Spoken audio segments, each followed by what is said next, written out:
Evening, folks. We are up and running once again. Let's get everything switched over and jump back into more factory management in Dyson Sphere Program.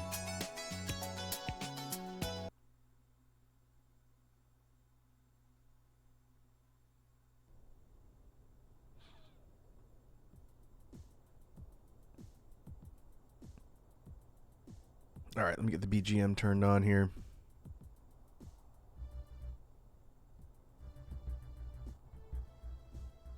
Should be audible. Make sure it's not too loud. Hey, Capri Sun's here. What's up, Capri Sun?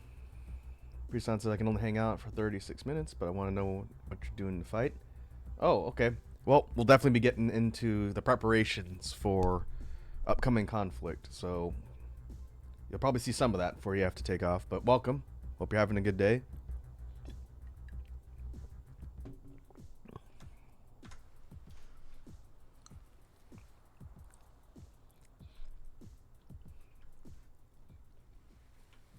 I did do some work on the base offline, so we still made some forward progress. I'll kind of talk a little bit about what's going to be coming as we get started here.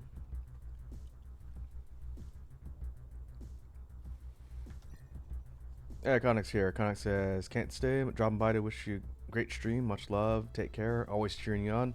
Thanks, Iconic. Appreciate you popping in to say what's up. Today should be fairly productive. But I hope you have a good rest of your evening. The reason why I'm pausing is because the potential attack timer is ticking up a little bit faster now. So when we're talking and explaining stuff, until we get kind of prepared, I don't want to let it run. Otherwise, I might get attacked while I'm sitting here chatting. I did see Capri Sun ask, what's the animated character in the bottom left? So I mentioned on the last stream, I'll mention it here or there. I'll try not to repeat myself every single time because you folks will probably get tired of hearing me explain it. But as part of the promo for the upcoming SOTS project, I have some animated GIFs that Wazzy made that you'll probably see on her streams as well. Yeah, it's for the new project, and so if you use the chat command !SOTS SOTS, then it pulls up a real quick blurb about the project, and it links to the teaser that I dropped a week ago. So you folks have probably already seen it, but if we want to kind of drum up hype like Capri Sun has done for people who might not have seen it, that might pop through, then that's what that's for. We want to get the word out so people will be looking forward to the project, because again, I suck at self-marketing. So that's what the redeem's for. Every stream I'm going to be switching the animated GIF. That's the third one of 4.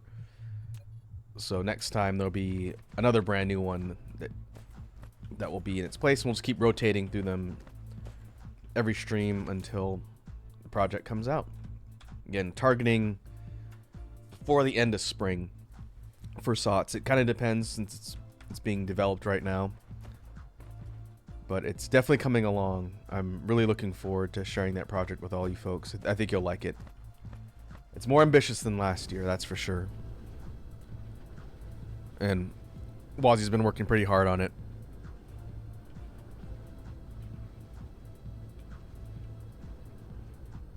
Man, what is going on with OBS? I'm getting the same bitrate error I've been getting all week, but I'm also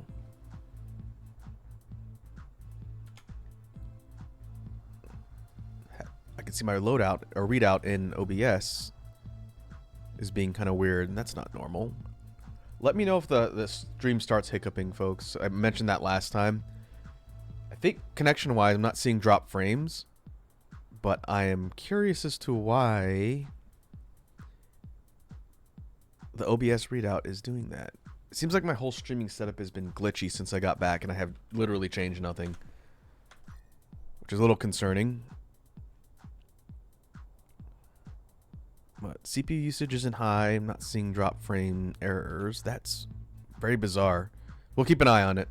I don't really care if the readout is being weird, but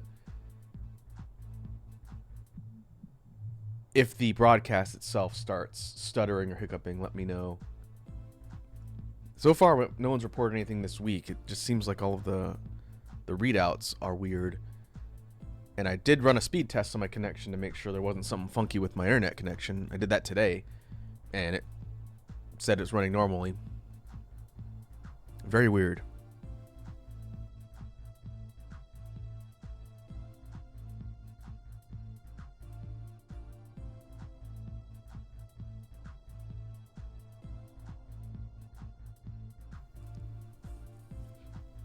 I also tested the BGM track display, which we don't normally use for this. We just have it playing in the background.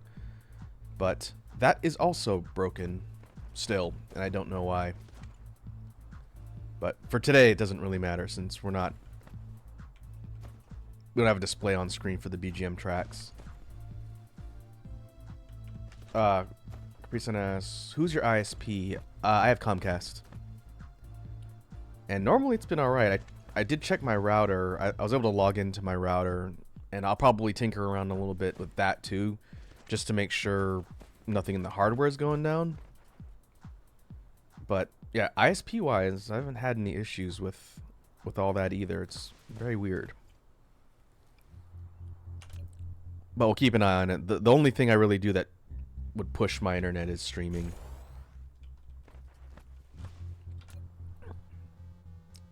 But let's talk a little bit about what we're doing in DSP. So when we last left off, and I know Capri-san, you mentioned that the base has grown since you last saw it, and that is an understatement.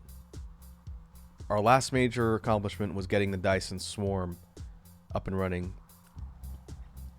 So located at the pole here, we could see these things that look like they're railguns firing into space. What these things are doing is they are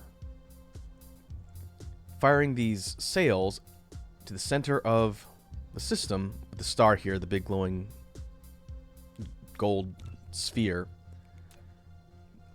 and orbiting the star. There's several different orbits. There's 3 actually. These are the sails that are put into orbit around, and these are harnessing the power of the star and transmitting it back to our base to power our grid. And that was the big thing we did last time in order to alleviate the lack of power issues we were running into. And so this is a pretty big landmark achievement in the game, is getting this up and running, because it leads into some of the more advanced stuff later. And as a result of us starting to increase our power output, the dark fog, the enemy AI that's out in space, is definitely more aware of us. The aggro meter, which was pretty much stuck at 0.1% before, is now going up somewhat steadily. It's already at 53%. And so we need to start preparing defenses before we do anything else, because they're going to start attacking. And we need to be able to defend all the stuff we've built on base while we research the tech in order to eventually get weaponry and go take the fight to them in space. So to that end, what I'm going to do first, and I was thinking about this before the stream today, we need to be able to transmit a means of production for a logistics station, weaponry, defense weaponry. So what we're going to do is set up a logistics tower right here near the bottom of the bus, and we're going to have this thing storing missiles. And these are what our turrets are going to use to fire if the dark fog attacks, or when the dark fog attacks. What we're going to do is use our missile defenses in order to repel them, basically buy us some time. So what I'm going to do is empty out all the stuff in these boxes, and I'm going to hook up the output here from this facility directly into this logistics tower.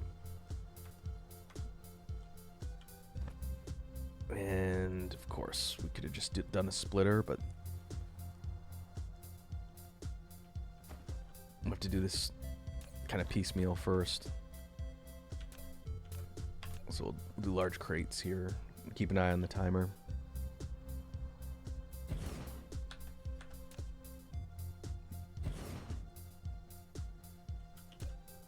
First, let's turn that off.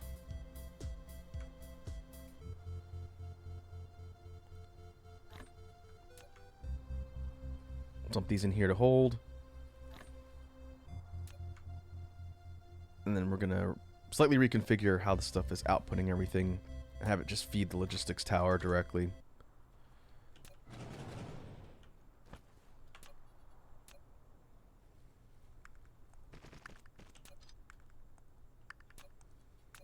There we go. Oh, it's the geographical lines again. It continues to be an issue whenever we're trying to drop stuff down. It's okay.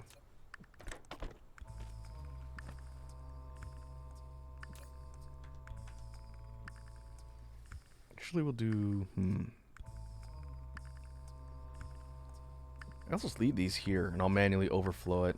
That way we're not just completely choking resources that are coming off the bus just for missiles. We're not going to need a ridiculous amount of them, but we're going to need a lot. And right now, I think I did it in 2 spots. We'll have to look. These are our missile turrets, and I think I need more. Have I been carrying any of these?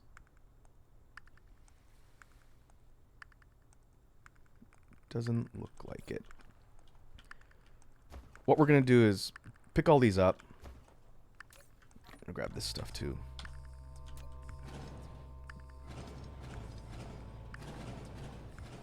And we're going to go move to a spot with more space, and we're going to set a whole grid up of a bunch of these turrets at once. And that's going to be our defense.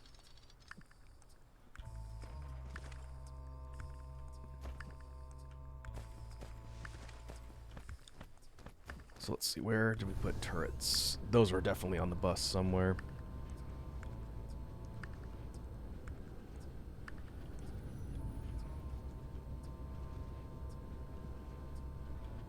Oh, no, that would be all the way out here.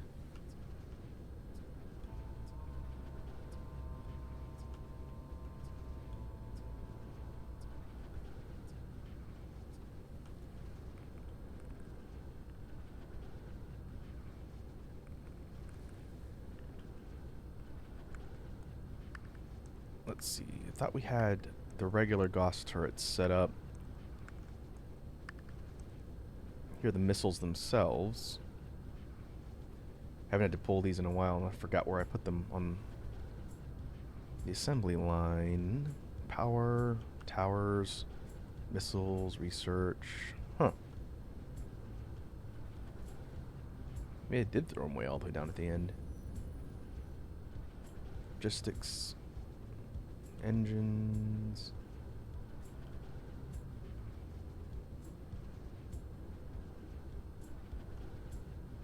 More logistics, space stuff. Oh. Oh, maybe I didn't set rocket turrets to be constructed on here. That's weird. I guess we haven't been attacked in a really long time. Okay, well, we're gonna need to set that up. Maybe we do that. What do we need for turrets? Steel, electric motors, circuit boards, thrusters, engines rather. Okay.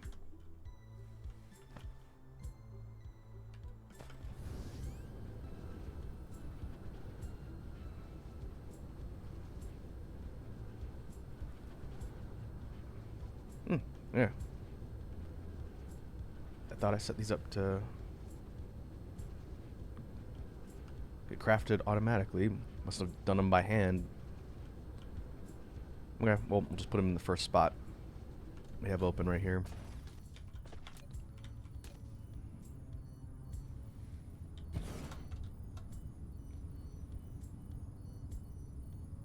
Oh, not enough room. Okay, whatever. We'll just go next to it.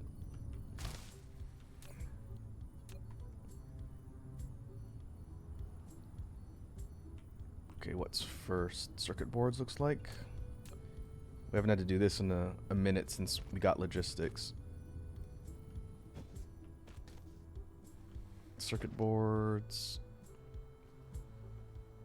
Where are the engines? Oh, they're way up there. Okay. Steel. That's down here. I'm gonna need to add in some more production for steel at some point too. Do that when we're not under imminent threat of attack. Now thrusters or engines.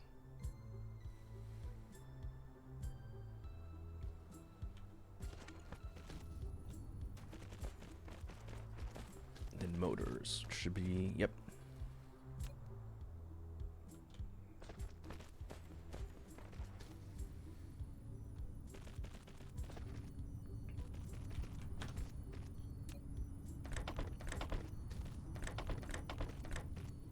Toss those in there.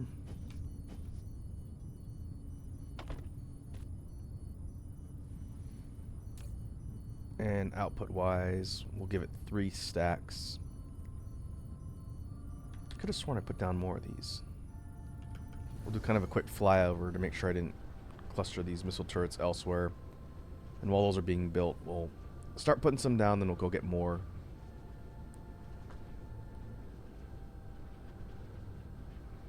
We're at 60.1. So we'll definitely see probably the first wave in the next 10 minutes, I'm going to say.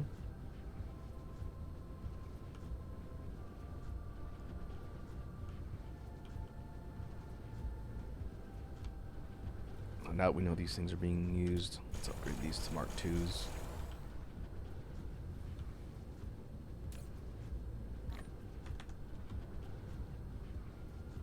Now, as far as where we want to put the missiles, we need a big open stretch that's not terribly far away from where all of them are being produced. The missiles, rather. Which is right here. So let's see. This is all construction space.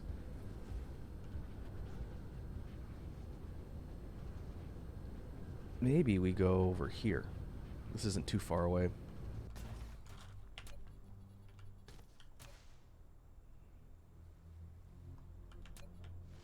So just like before, we're going to set up a destination logistics tower. All of our ammo is going to get flown over here from that site where it's being produced. So we're going to tell this to demand, and they'll start flying them over while we get everything else set up. As far as the turrets themselves, maybe we go... Let's see how many we can fit here.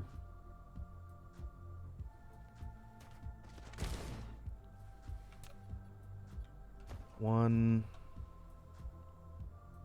That is the wrong direction.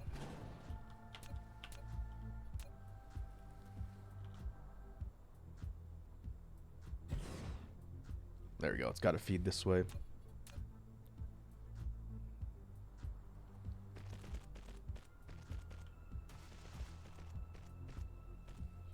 Maybe we go lines of 5. Let's see if that works. 1, 2, 3, 4. Oh, we can go up to 6, I think.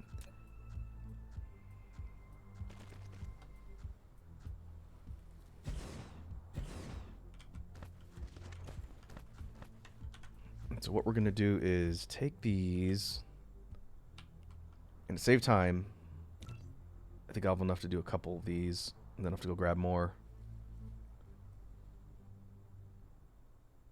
How close? That might be too close, because we're going to need to power these. Yeah, that's too close.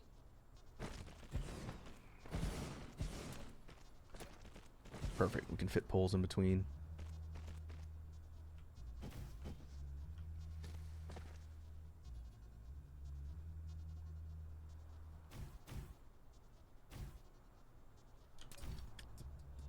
In fact, we can copy them like this.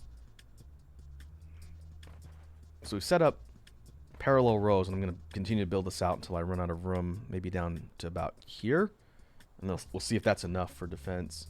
So we hit 64% on the aggro meter.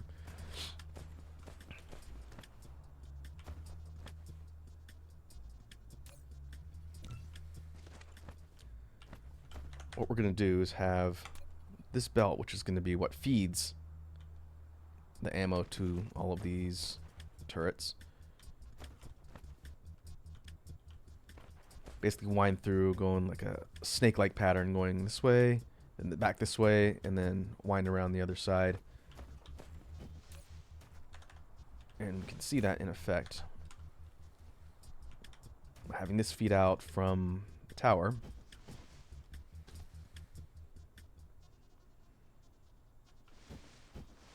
And it'll automatically load each of these turrets, and when they're no longer red, it means they're stocked and ready to go.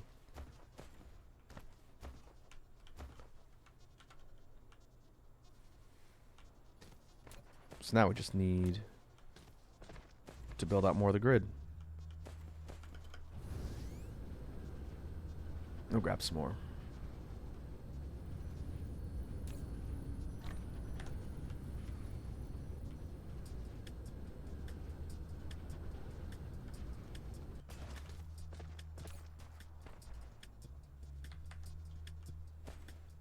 Oh, let's double check and make sure the production is still going.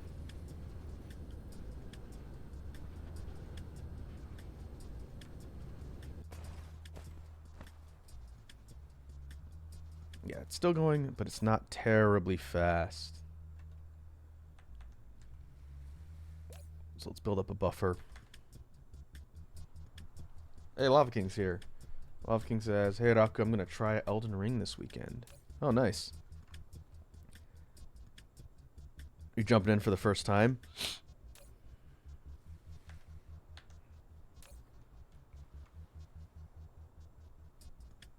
Ah, I see. Well, hope you have fun. Elden Ring's great. I really need to get back to that game at some point. It's definitely challenging, but the world is really vast. There's so much content.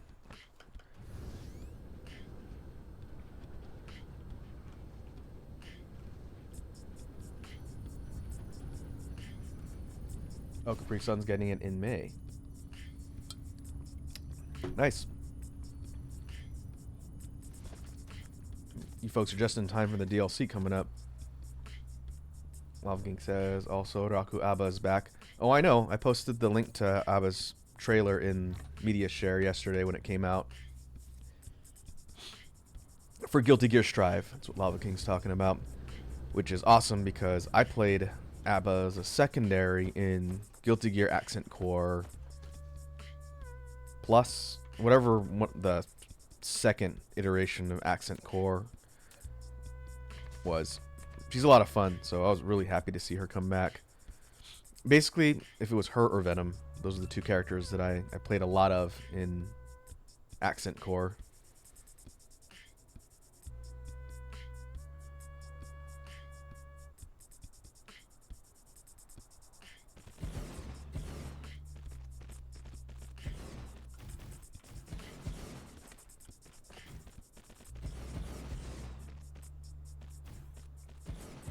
Hey, Red Dragon's here. What's up, Red Dragon? Welcome to the stream. Hope everything's going alright. We are getting ready for war in DSP.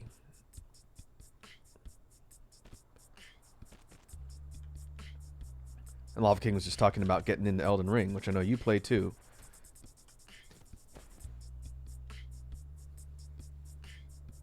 Capri Sun says, I suck at fighting games, but I'm madly in love with Giovanna. Yeah, you mentioned that last time. When I eventually pick up Strive, and next time I stream it, I'll make sure and show that character off. In addition to the new ones.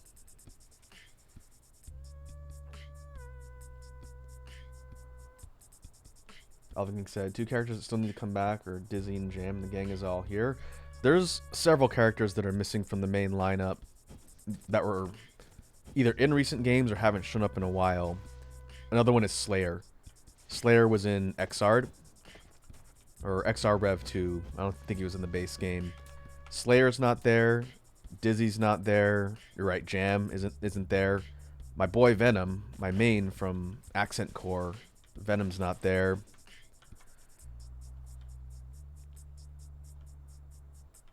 And Justice, who canonically might be dead, but they need to bring her back. Justice is really cool, especially if you like crazy mecha designs. Oh, I shouldn't have done that. I should have copied them in mass.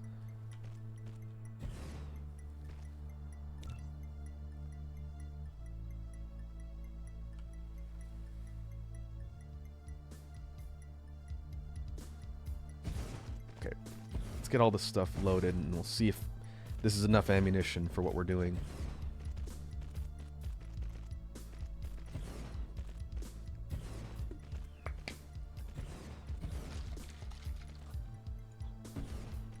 Did Venom retire in the story? You think he would come back because he was kind of obsessed with Zato 1. And since Zato 1, he was originally not dead, but as himself, he was gone too because he was being controlled by that parasite. And now he's his own person again. So I feel like story-wise, there'd be a reason for Venom to come back.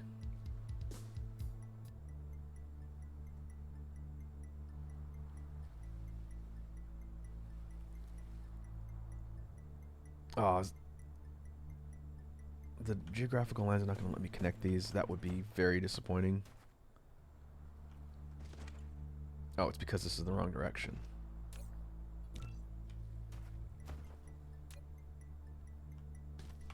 That's why.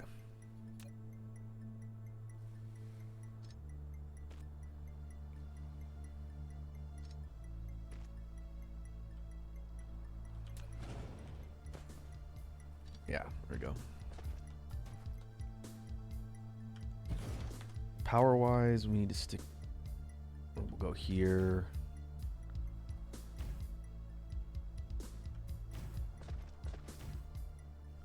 Ugh. Try to keep it organized.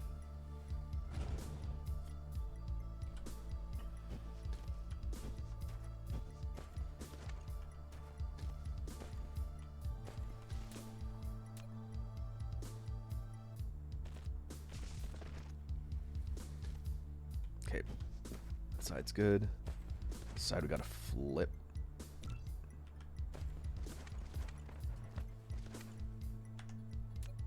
Oh yeah, I know who they need to bring back, Lava King, since clearly you know about Guilty Gear characters. A lot of people are theorizing that he could be one of the next season. It's Zappa. Zappa hasn't been in a game since the Double X series, which is a shame because he's awesome. He's very weird and unusual, but very unique for a fighting game character. I played a bit of Zappa. His moveset's kind of summon based because he's like possessed by a bunch of evil spirits.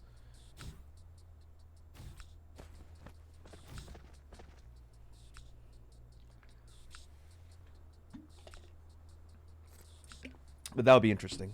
I think the graphic style for Strive would work really well for Zappa.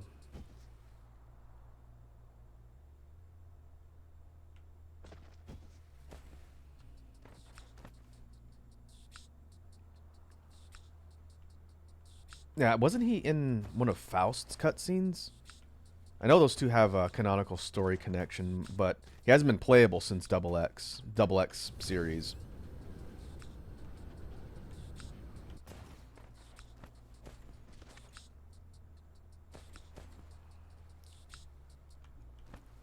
I'm sure they could come up with a reason.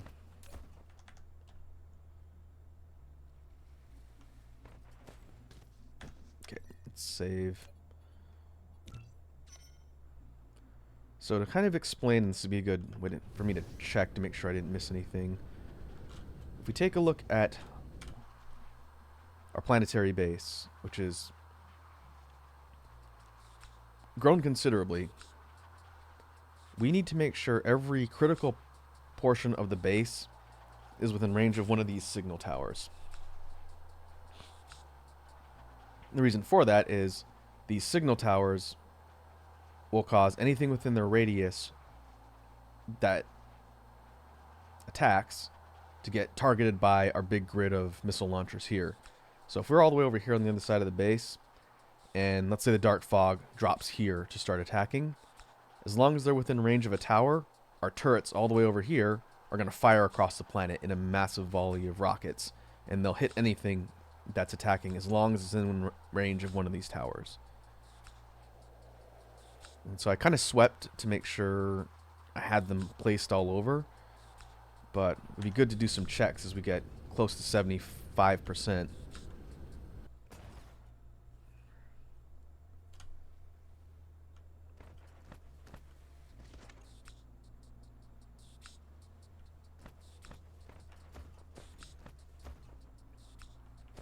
Lava King says, I put money on Raven or the Fox guy coming back before Zappa. Slayer is possible. Yeah, I think Slayer is pretty possible. That character is very popular. I never got any good with Slayer, but he's cool. He's one of the coolest characters in the series.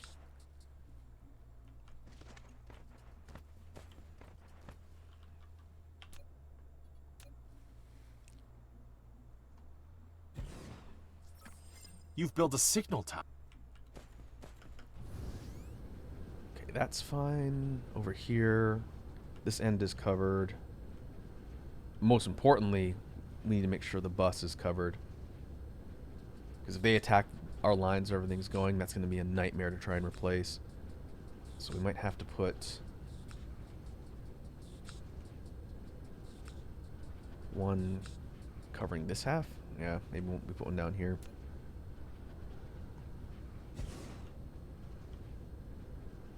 %75%.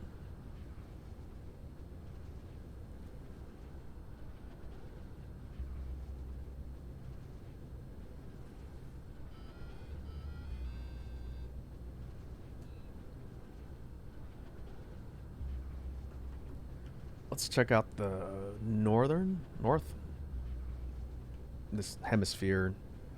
Let's make sure.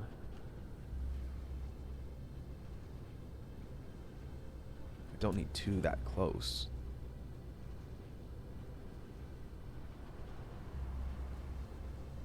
Lava King said, if I had $1 for every time the way of the ninja helped someone turn their life around, I'd have $2 or $3 depending on circumstance. Well, the most obvious one is probably Naruto, right?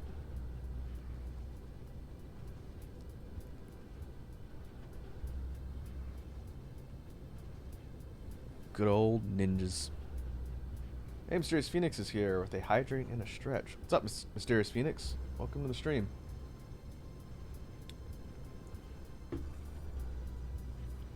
Let's go. Oh. It is a Toxicure raid. What's up, crew and Wazzy?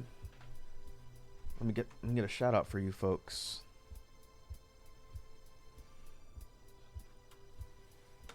Shout out Toxicure.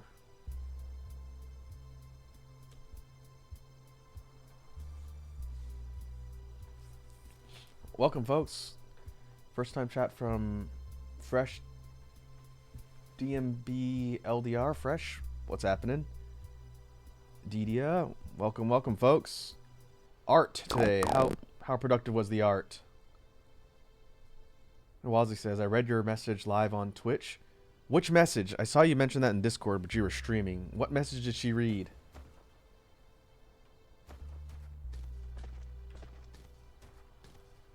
I did not break DMCA. Oh, hopefully you didn't leak any confidential project spoilers.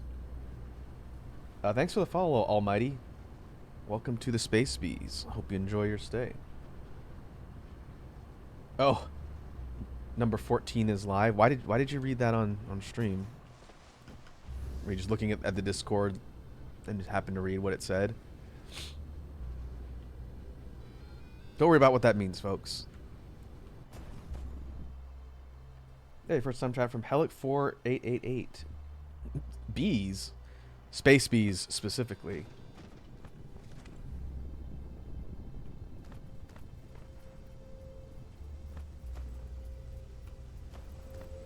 How was the art? How many arts did you get done today?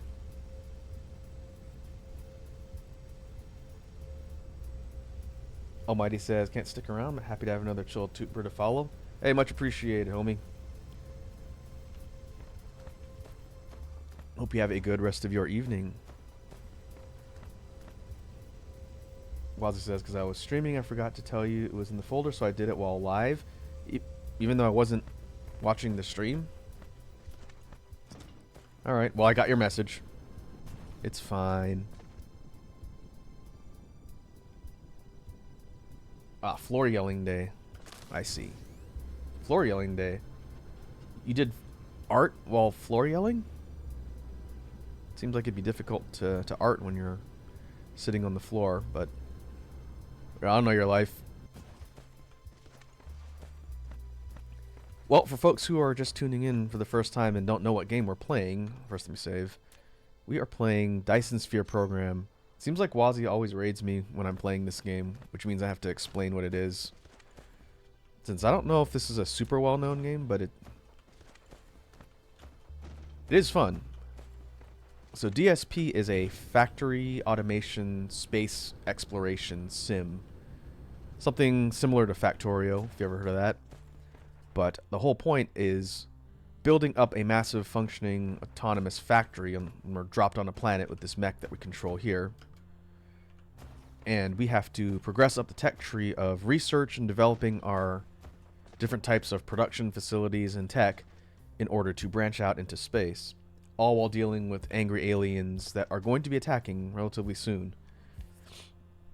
We've been slowly preparing our defenses for when they inevitably come down here and start blowing things up. And so if we zoom out to the planet view, this whole planet was nothing but trees and water when I first started, and now it's this massive production hub with logistics bots flying around and a lot of different things, all producing resources we need. But if we zoom out to the planet view, the system view rather, we could see we've got an auxiliary base over here that has these ships flying cargo to and from our home base. And what we did last time, I was telling the stream earlier, we started deploying these glowing solar sails around our central star in order to harness its energy because we were running out of power. And so our base is firing these off in volleys, and they orbit the star and transmit power back to the home grid. And over here is the enemy. Kind of angry robot aliens.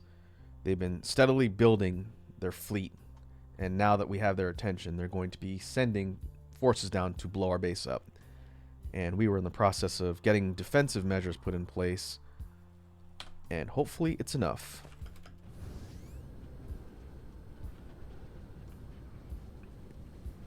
And we haven't seen combat in probably like 10 streams because we drove them off our planet, and now we have to drive them out of our space eventually. So you folks are actually going to see how the combat looks from our base perspective. But I think we are more or less ready. We'll see. They fly to some part of my base that I haven't protected and start blowing stuff up. I'm going to be very sad. But we need to also start crafting the last piece of tech for our research. We sidebarred a bit to get defenses ready, but we also need to keep progressing so we can get into space and take the fight to the enemy. And I might get to that today. It takes a little bit to research up the tech tree to get to space drones, but we'll see how much progress we make.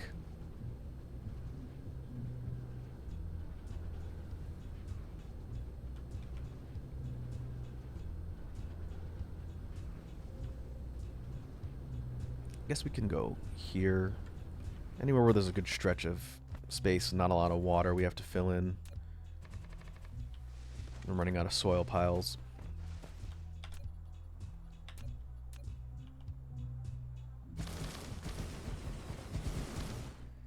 We may have to go hop off world and go plowing for terrain, but we'll just try and make do for now. So I'll keep an eye on the timer. Once this gets to 100 is when they send the fleets down to start bombing things. And I do want to see what that looks like, or show off what it looks like. So keep an eye on the upper left corner. When it gets to maybe about 95%, we'll stop and we'll prepare for the actual attack. But we'll start getting set up for more production. This thing is a logistics tower. And you can see them flying around. These are our drones, or logistics drones. They basically fly from one of these towers to another, and they traffic resources.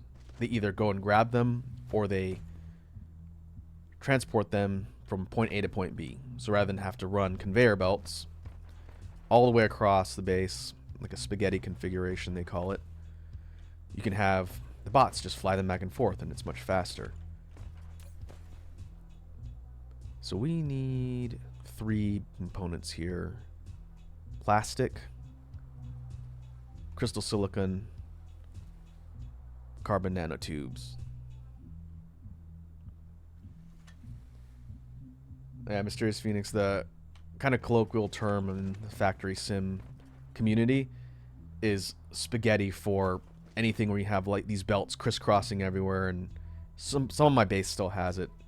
When it's really kind of chaotic and messy, they call them spaghetti. And the idea is to get to the point where your production is automated and you don't have to do that. You can make things more organized and aesthetically pleasing.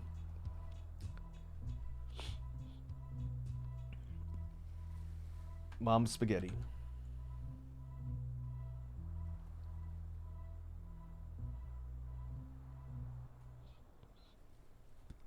Alright, so in the destination logistics tower, we set up our commodities we want, and then we have a demand from the network.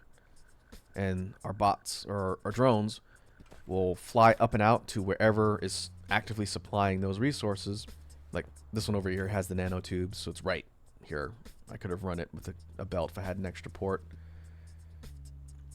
But they're going to grab everything we need, like a big freeway of robots, and they're going to start dumping it here for us to use. And so now we need to start actively building a production line.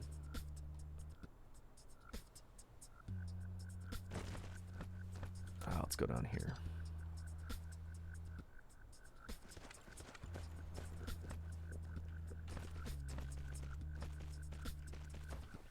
Yeah, similar setup to what we have up here, which is producing the nanotubes, where we have this demanding 2 different commodities, and then these are all of our production sites that are making the stuff.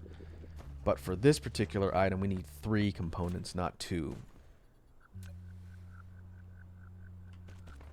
So you folks will get to see what the assembly line production setup looks like. 85%. Last thing we want to do is get distracted and have that thing hit 100.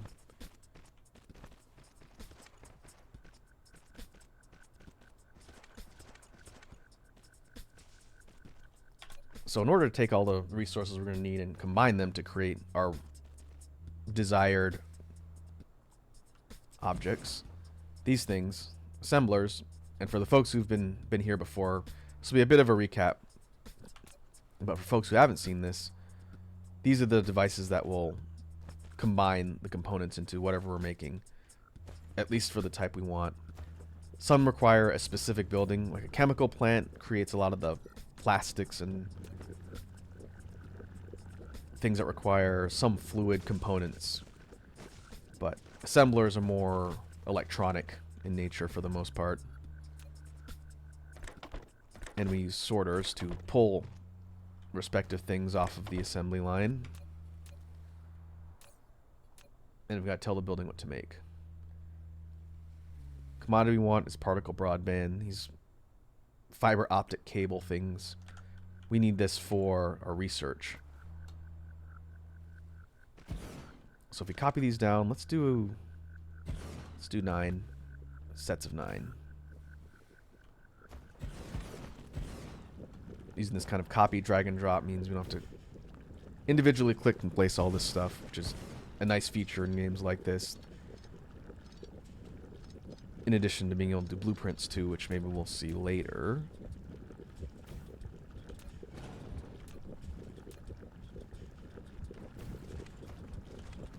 But once we have these set up, then we go over here to our input, and we have each one of these feed the cargo that is being stored in the tower. So we have plastics, silicon, nanotubes. And they feed everything out, and our assemblers will start pulling everything off the line, and then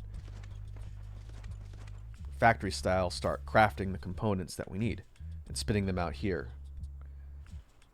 And probably once we get control of space, we might have to look at proliferation next, which is a way to boost productivity, but it's a whole tech tree's worth of investment, which is why I haven't done it yet. But what we do is set this up to store the nanotubes. This is going to be sent to our research site later. And now we have these up and running. So what we'll do, I kind of showed this off last time, but we'll do it again. Same idea. Now we're going to copy this production line. We'll do it 3 times. And what's constructing things are these little drones that fly out from our mech itself. And as long as we've got the equipment or the item in our inventory, they're just plopping them down and building them for us. But now all we have to do is run the input lines. And that is too close.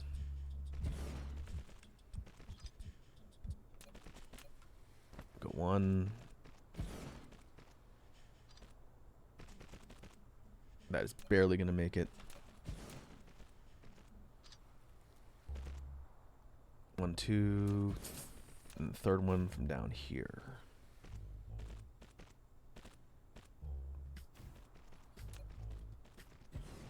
Let's go get more belts.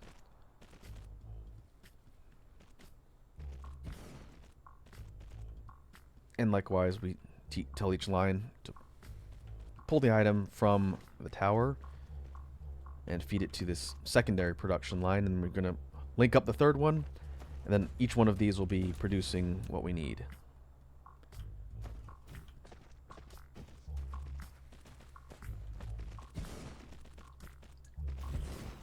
%.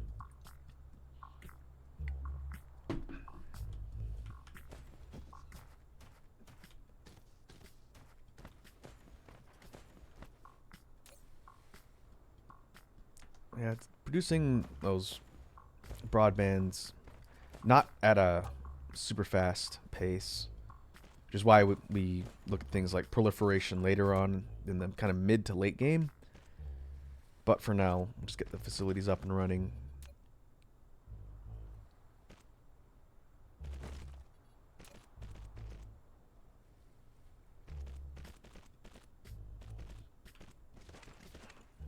Now when it comes to moving materials like this for the assemblers, there's no way to avoid using belts. You can't have things fly to and from these. More or less, there's a way to do it, but it's a little more costly. So we'll still have some amount of spaghetti. It's just not going to be rampant.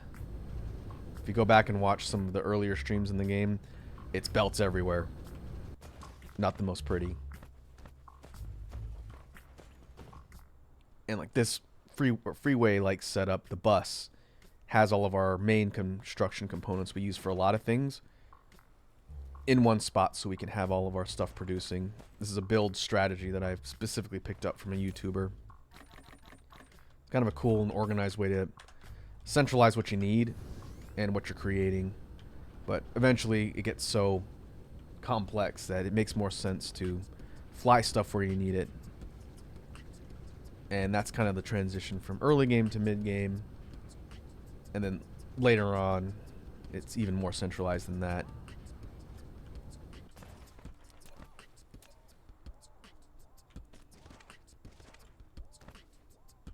Okay, we need to set input over here.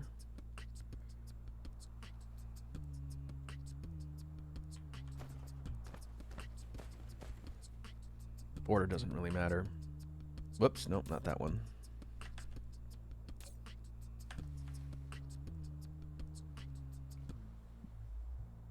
This one. We'll just pull that off the line. It's the wrong item.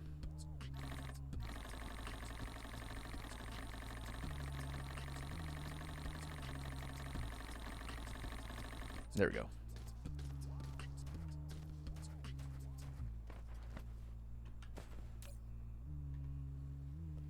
Loving says, "Oh yeah, Raku, Armored Core finally showed off the model kits for 6. Oh yeah, I haven't been really keeping close tabs because I don't do like the Gunpla model thing. I did keep an eye out for some Armored Core 6 stuff when I was in Japan a couple weeks ago, but I didn't look at a lot of figure shops just because it wasn't really on our itinerary to go. But which ones did they pull? Oh, Raven and Rusty. That's really cool. I would absolutely pick up a figure for Rusty. Is it the first version of his core? I think the first version is a lot cooler than the second one. Second one's okay.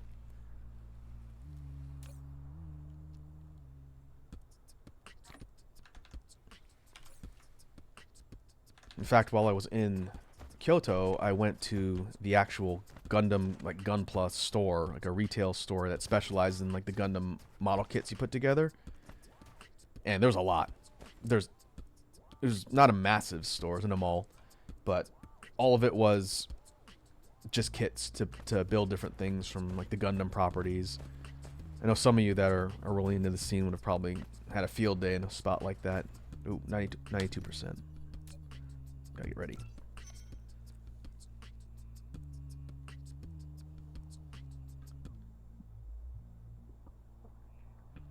Okay. Not Gunpla, separate thing called 30-minute missions. It's meant to be done quicker and easier than Gunpla. Oh, so like a faster assembly type of model kit. Nightfall. Oh, the original Raven. I guess that would have made more sense. I should have assumed that.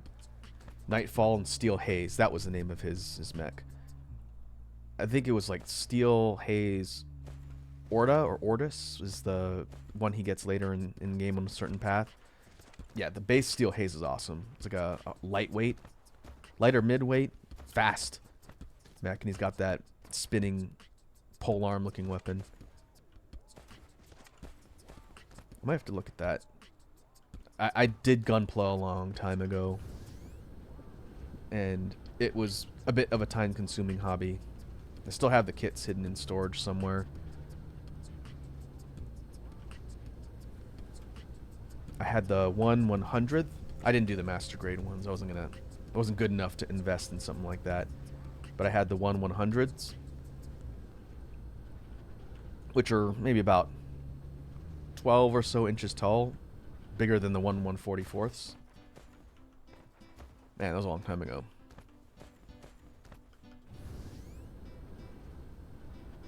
That was more than 20 years ago. Jesus.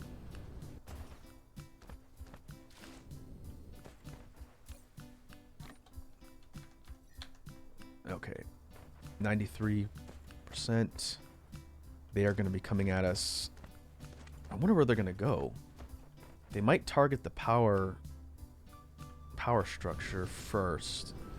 I don't know how the AI determines its target, but easily the thing I don't want them to successfully attack is this.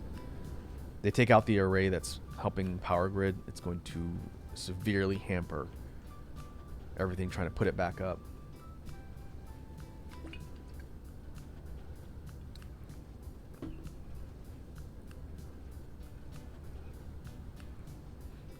Lava King says, also Gunpla technology has evolved over the years, but if time is your issue, just look at the SD Gundam stuff. Yeah, if I was super invested in the Gundam universe, I'd consider it, but I'm honestly not that connected. I haven't even seen any of the recent series. But as you folks know, if I pick up any more hobbies than I have already, then it's going to impact my ability to do content. That was why I stopped. And it was getting kind of expensive. Those 1/100 kits are not cheap. And you go up to like master grade, and I think there's something higher than that. Those are expensive kits, and you have to really know what you're doing with like the detailing and all of the custom work on them.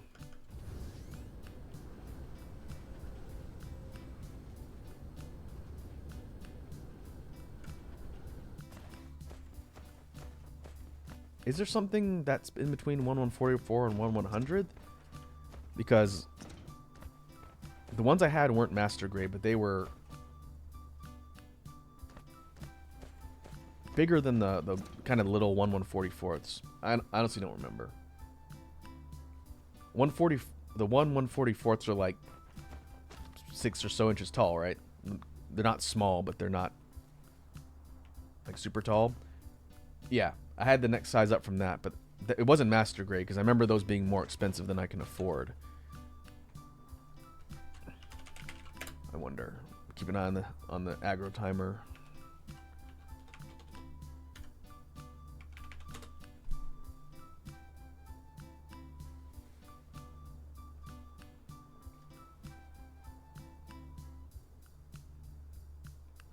Huh. Well, Lava King is right. The way they're tagged on the retail stores now, it says 1/100 master grade. They may have changed the designation since I was doing Gun Plus stuff, because I remember specifically not being able to afford stuff that was tagged master grade. Maybe they just changed the name. I honestly don't know. It's been forever, but the ones that I had they're in storage somewhere in kits were bigger than the 1/144ths. They were 1/100 scale. So they must have had like a separate, either larger or separate scale of 1/100s that were designated master grade, because I didn't have any of those.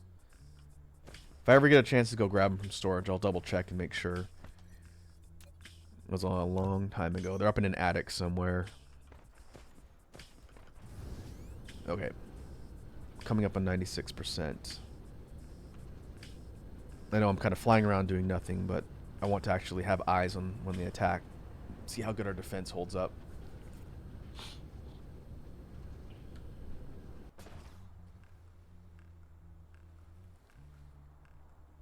Yeah, I think it was probably old 1/100s. So the older production, they probably changed it. Well, again, it's been over 20 years. They had to have changed it more recently, right? And the 1/100s I had weren't like master grade quality. That's how I know that's what I had back in the day. But a lot of them were imports too. Like none of the stuff was localized. So it's probably entirely different, like ratings and everything, compared to when I was doing it.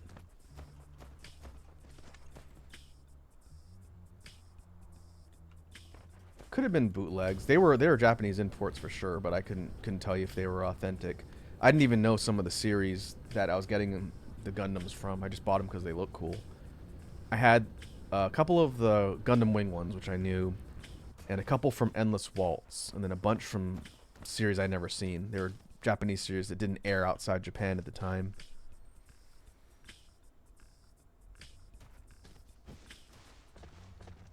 Love King says next time if you post them in chat. Yeah, I don't have pictures of them. I'd have to look them up. It was a long time ago, long time before, probably before most of you were born, which makes me want to just crumble into dust.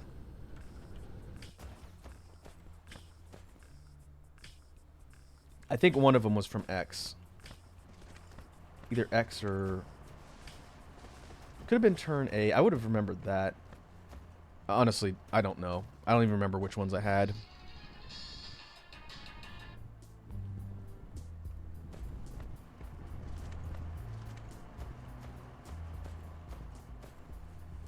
If I ever, like I said, if I ever get my hands on them, I'll post pictures and folks would probably tell me where they're from.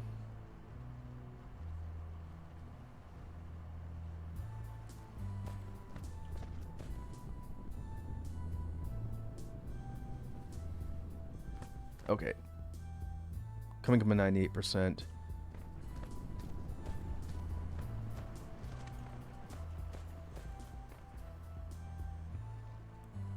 we look at the star map, they're going to come from over here. And I don't know how much they're going to launch at once or where. We're just going to have to keep an eye on them and see.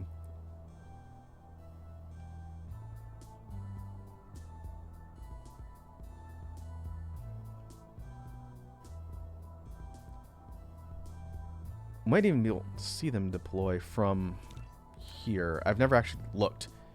In my previous saves, I've basically just been minding my own business and wait till I get the combat alert. But we could see if we can follow their path and plot where they're going to go.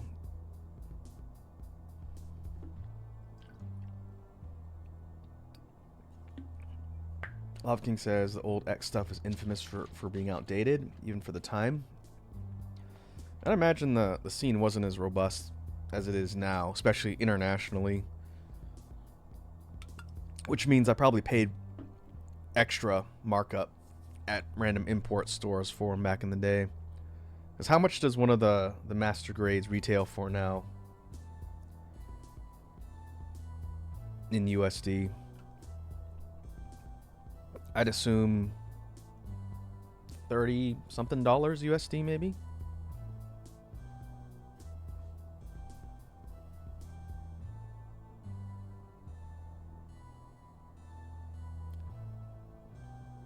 Okay, 99%.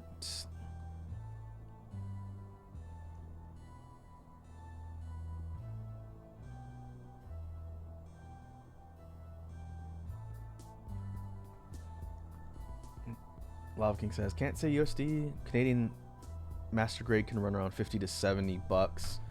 So in USD, 50 bucks. Canadian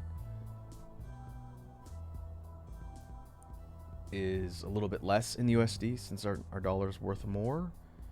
I want to say for some of the imports, I paid around 40-ish USD for some of them. So I'm going to assume that's markup. But yeah, it would depend on the retailer as well. Like a random shop in like a Chinatown, for example, that just had a bunch of stuff from overseas, you're probably paying like an additional 25% markup, but I didn't know back in the day.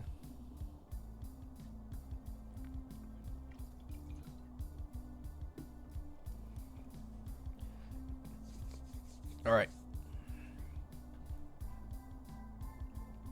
Attack's gonna be inbound. Let's see what they do. Let's see if we can see it.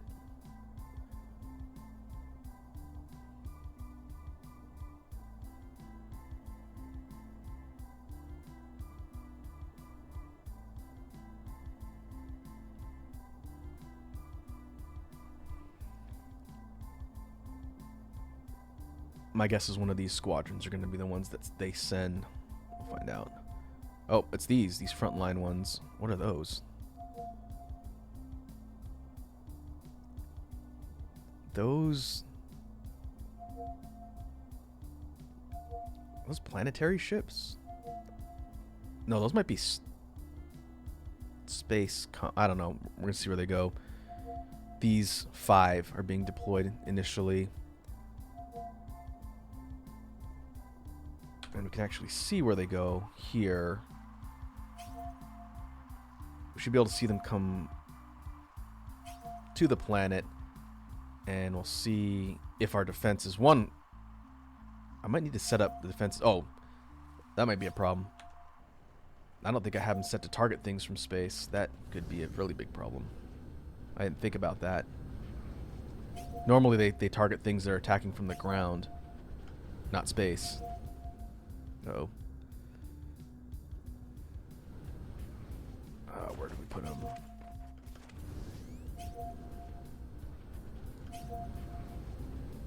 We're over here to the side, right? Yeah, here we go. Okay, no. Upper air. I guess we'll see. Good thing I saved.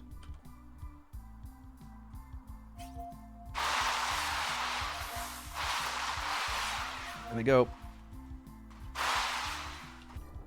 Oh no, it won't show up in the planet view.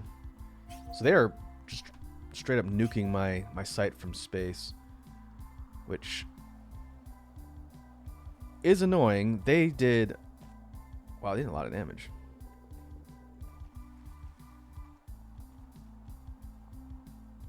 I have not encountered that before. I think when I did my other save, I got to this phase faster. And so I just went and I blasted them out of space myself. I didn't wait for them to come to me. But they came in with space to surface lasers and basically lit up this portion of the base before all my missile turrets could take them out. So the defenses work, but they still did damage, which... Ugh. Alright. All the orange stuff that's actively damaged. So we want our battlefield bases that can help repair.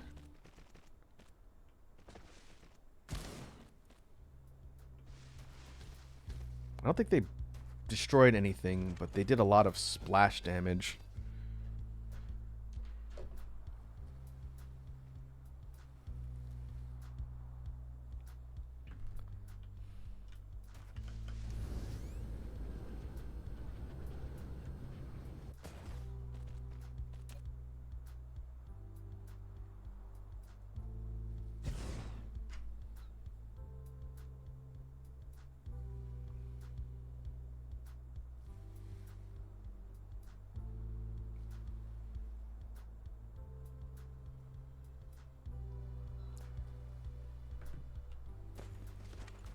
One of the things we'll be able to research in our tech a little bit later is the ability to auto-repair stuff.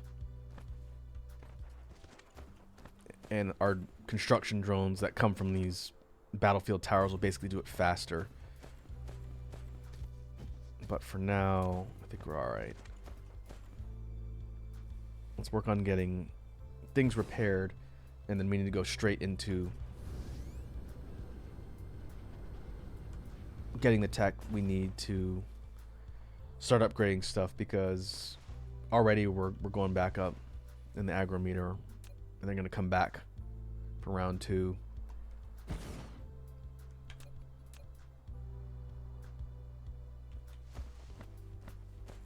Wish it could have been standing right here when those went off. We would have seen these all targeted at once, and then just a big hailstorm of missiles shooting straight into space.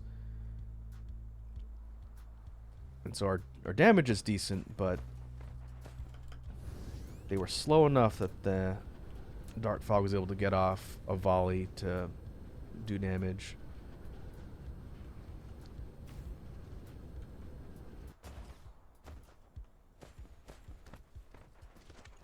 Oh, they did target a tower.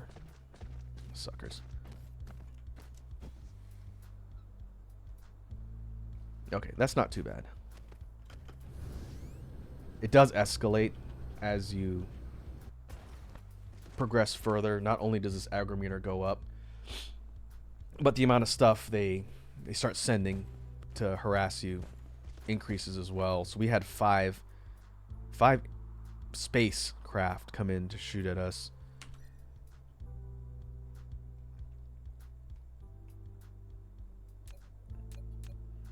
Oh, I didn't realize we could just zoom in on this specifically.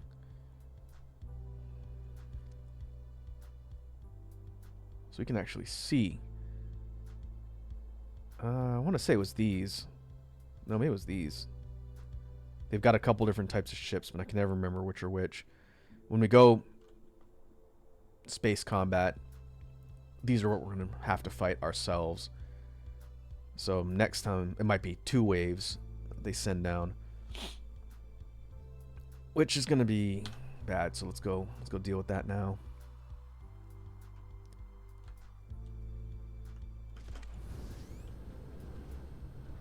We'll save.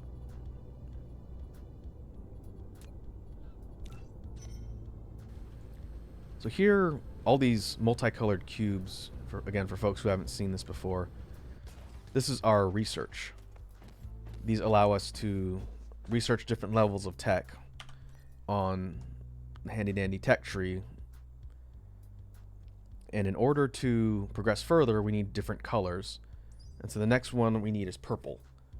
which is why we're building these broadband fiber tubes. In addition, a jammer tower. That's new. I think there's been updates to this game since I was streaming this before. This game is early access. There's a lot of content here, especially with the combat update, but they're not done adding stuff to it.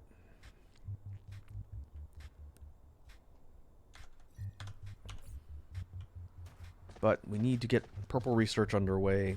So information matrices, we need processors, which are always a pain, and then the broadbands. So those two, we are going to have, where was it? I know I put one around here. I think over here. We are going to have this thing request those two components, and we're going to craft the purple cubes right here and then ship them over to our research facility. So we want processor, broadbands.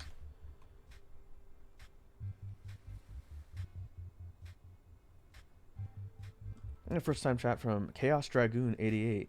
Chaos Dragoon says, "Did you know a slice of pie is $2.50 in Jamaica and $3 in the Bahamas? These are the pie rates for the Caribbean." I didn't. That's clever. Took me a second when I read it out loud. Pirates of the Caribbean. That's a good one. You get a gold star.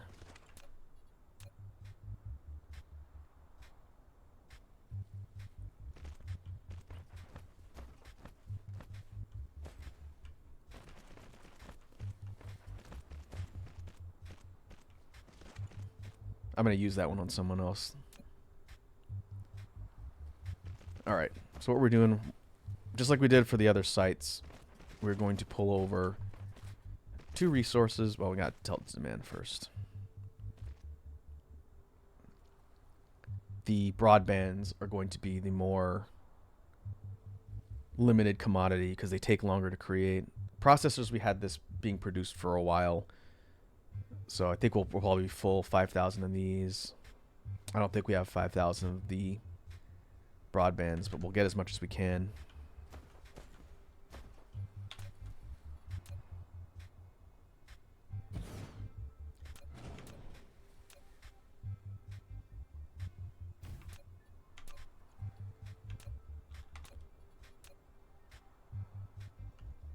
And we'll feed output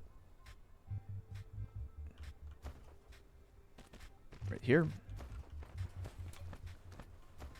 And I'm going to have to move stuff around a little bit. Should have gone up higher. It's okay.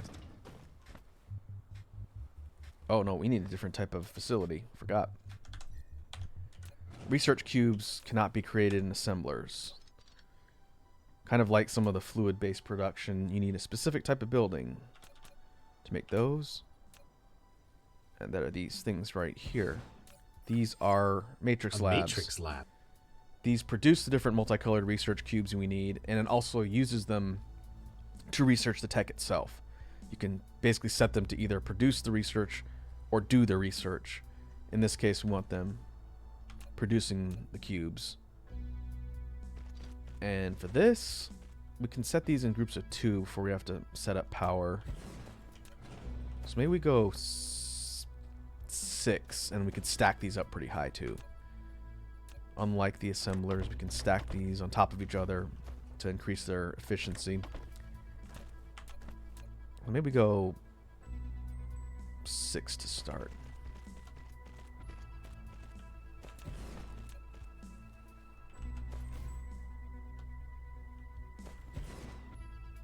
These are a bit wider. They take up more space than the assemblers.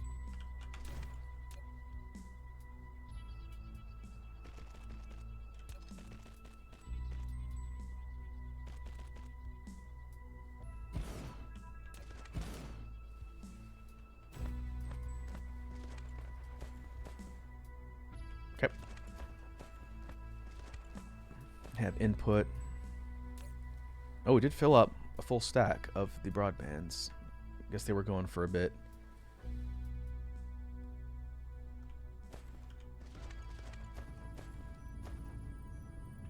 Oh, no, wait, we don't want this going this way. I'm on autopilot here because we've been doing nothing but logistics production for the last hour and a half. This is our achievement map of the different pieces of tech we're researching. So that's a key one, purple science or research. Let's triple these up, which might put a bit of a...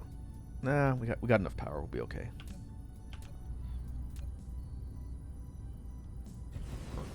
Four high? Yeah, let's see if we can support this many of them.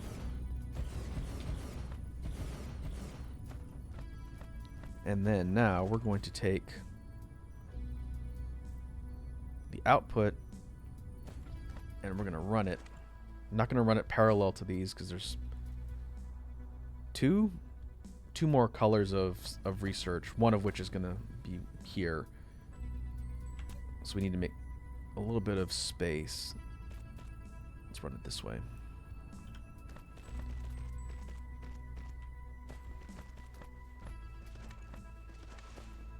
Gonna fit? Yeah, it's gonna fit. We're gonna have this hook up to this spot right here. That'll be our purple.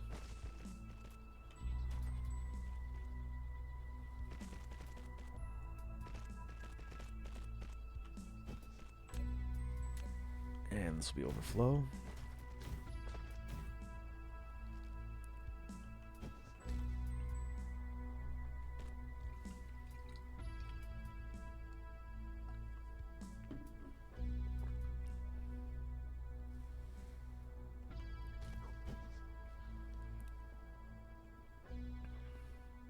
And the central line is feeding purple to this stack of a lot. 1, 2, 3, 4, 5, 6, 18, 36. These are the facilities that are going to take all the different colored cubes and use them to research the tech we need. And if we take a look at the map, I think we need to prioritize space combat stuff. We need to get ready. So to that end, what do we need for corvettes?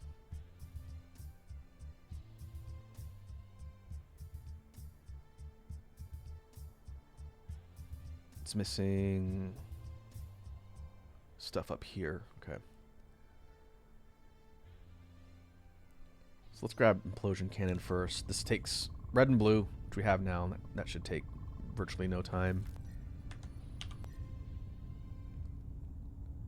And then we'll go planetary defense system.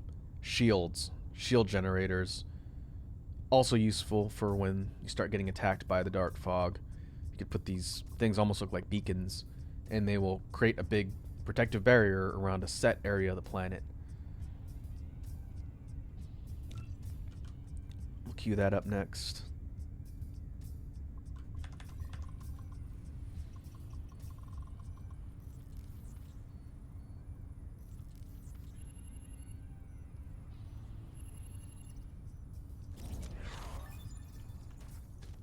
I've never used implosion cannons. I wonder how effective those are.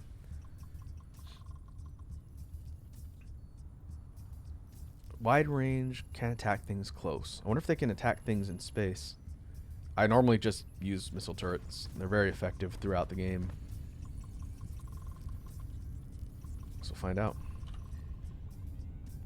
So once this opens, it should unlock corvettes. These are our space drones. This is what we need in order to take the fight directly to the dark fog. Oh, I didn't see Red Dragon's small redeem. Ah, sorry about that, Red Dragon. You could have called me on it. Let me do that now.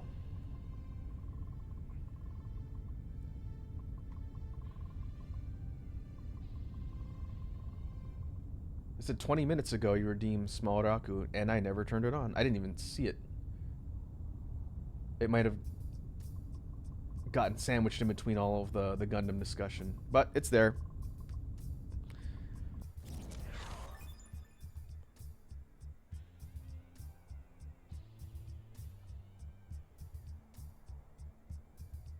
So we'll do this right in the corner, and I'll turn the timer on.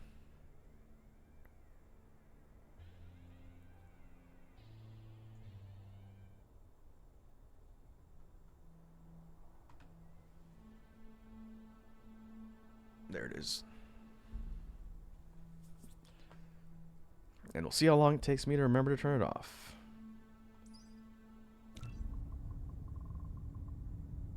Alright, so Corvettes require the purple cubes.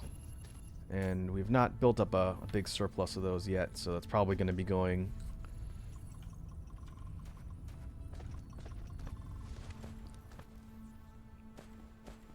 We'll deplete what they've got, and then we'll have to wait for more of them to get churned out here.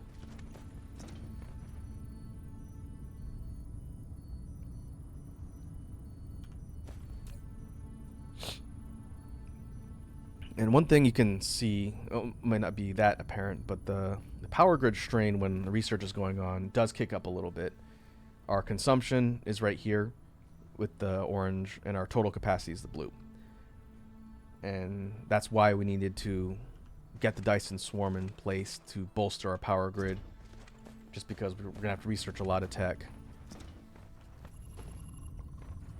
First step will be getting space combat stuff. Second step will be warp technology to let us leave the system. Those two things are going to be what we need. And from there, we start looking at other planetary systems to go out there and start building bases and getting more resources that are not in our home system. Alright, perfect. You've unlocked Warship to fight against Dark Fog and... Yep. This will be a far-off target in the future. These are destroyers. These are big, heavy class space drones that you can send alongside the Corvettes, and they're very, very powerful, but we need green signs for that.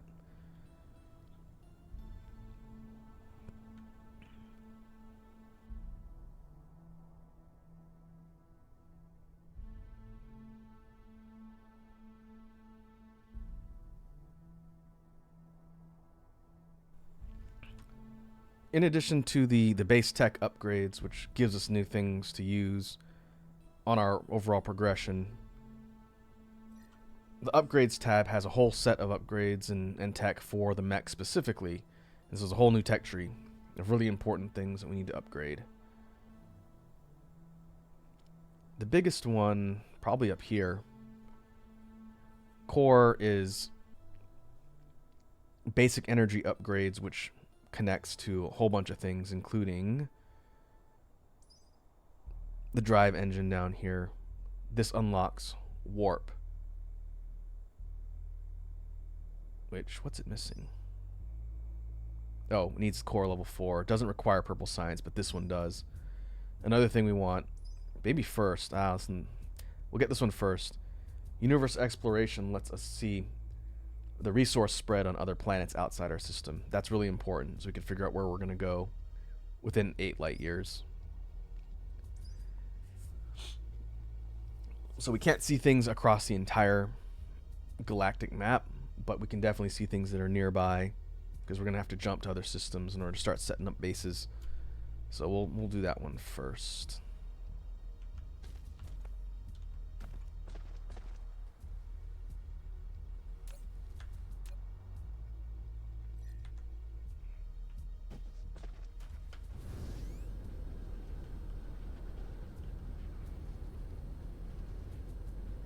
See how we're doing here. Production on the broadband still looking okay.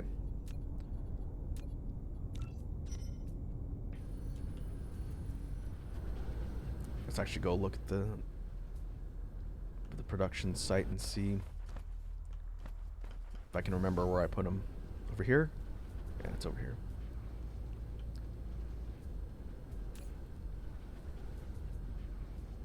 Okay, that's not bad. Again, these things take a long time. That's why I put 3 production lines. Ideally, we'd want maybe 2 setups like this for 6. But Yeah, I'd say it's kind of 1-to-1. I think because they're not being consumed at a super fast rate. Yeah, it's close. I have to keep an eye on it.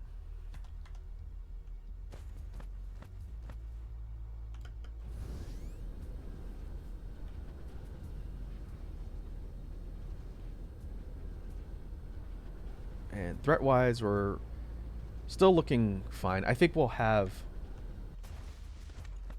the resources to go and get ready to fight the Dark Fog in space before it hits 100%. That's my guess. But we need to set up a production line for the Corvettes so that we're ready. Which means we need to add a spot on the bus down here.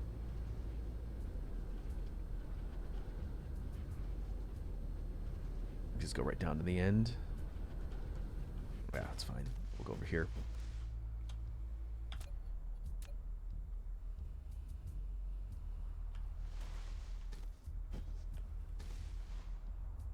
I don't know why this one's a few notches up compared to the other ones, but I'll leave it for now. Corvettes require... Oh, they require steel alloy or titanium alloy, which is not on the bus. Ugh. A lot of the ship and space-based things need that. And that's being produced down here.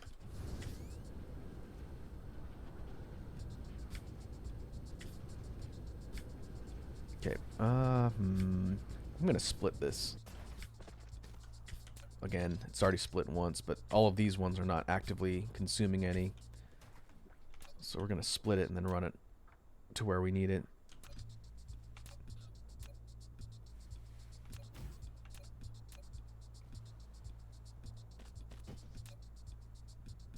That might become a problem later, but for now, since these other ones don't need this alloy, we'll just do it over here.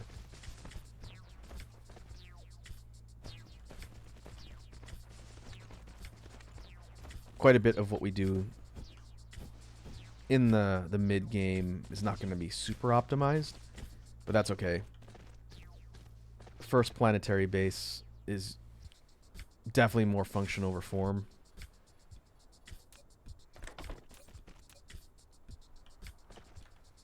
Okay, we also need... Oh, we need the engines. They're thrusters. And those are coming from... Oh, they're coming from here. Alright, let's feed that.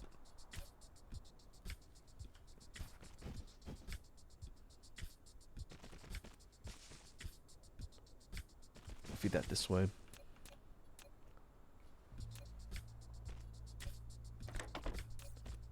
We need processors and particle containers.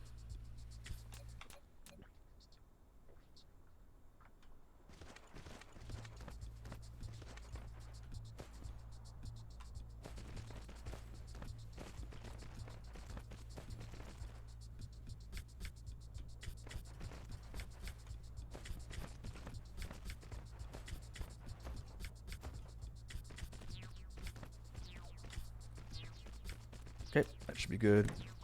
Set this up to go here. And then we drop output over here. It's a little bit pinched because of the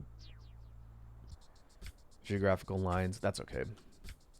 It does bother me a bit, but there's not much we can do at the moment. And for this one, we'll set 3 stacks of Corvettes. And so we might actually be able to test these out. I didn't think we'd get all the way to space combat, but I think we will be able to go out in space and make at least one pass through the base and try and do some damage. In the meantime, we should grab some of these upgrades. We're going to need this one. This one because it's our base energy. Oh, and the timer is up. I just realized. Let me return to regular size.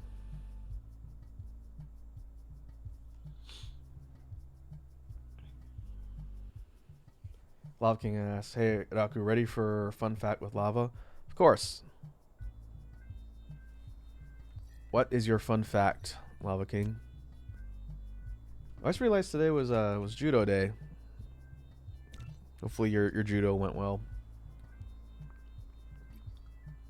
This week has been a blur.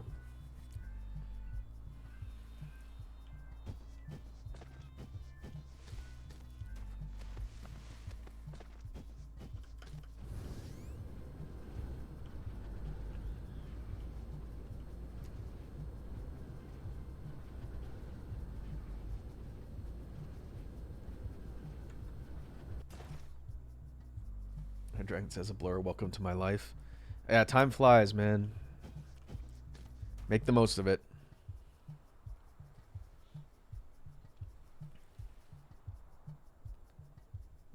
Love King says the actor of Sid from Ice Age is also a live-action Luigi from Mario Brothers and mechanic from first John Wick movie. You mean John Leguizamo? He was also the Pest, and he was Clown in the live-action Spawn movie. That man has had a lot of roles.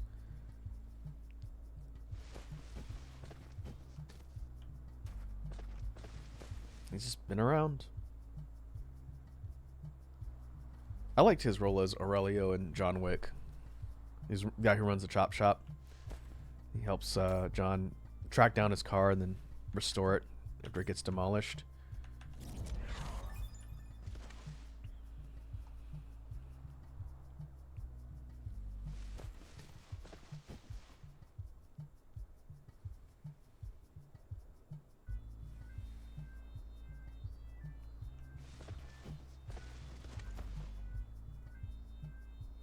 Lava King says that's not what happened. In John Wick?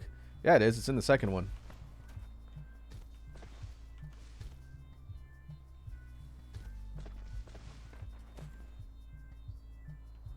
He doesn't get his car back in the first one, but he does in the second one, and it gets totaled. So he gives it to Aurelio to put back together.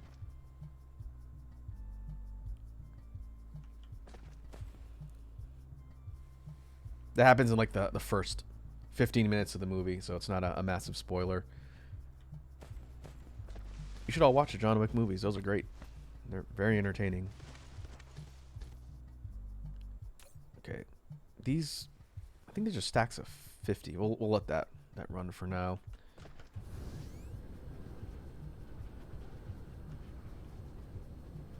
Was the first one 10 years? Wow. I told you time flies, man. The last John Wick was last year? Part 4?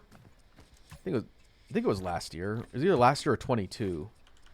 That was also good. We'll see if they make any more. I saw those movies in the theaters, and those were a hoot in the theaters just because of all the action, crazy stuff going on. Story-wise, there's no way to tell. I'm not going to spoil the ending of John Wick 4, but we'll see. They could always do a prequel or a spin-off series. You never know. They made a 4th Matrix movie, they can make a 5th John Wick movie. But I'd rather them not do that since that last Matrix movie was apparently not very good.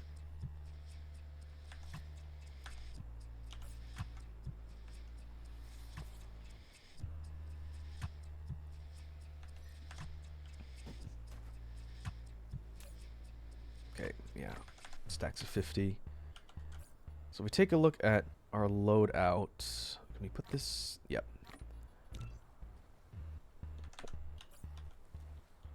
We do have the ability to upgrade our amount of drones that we can deploy in space, which we should probably do. We want to get a bunch of these before we head out to confront the dark fog. These upgrades, which are not cheap, all require... Well, this one doesn't, but... Maybe we'll do that one next. These ones from this level on take 800 purple. But we want this one, which increases our slots for spacefaring drones. We want as many of these as possible so we can send them out at once.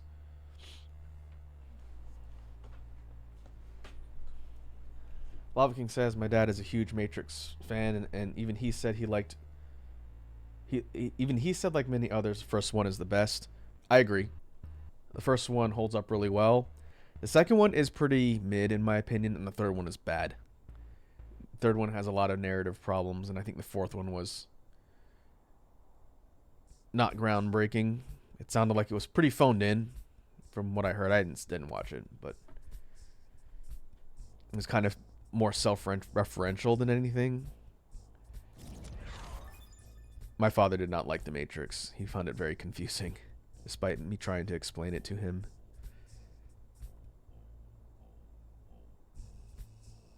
Let's see, what do we want next? Let's grab Space Fleet.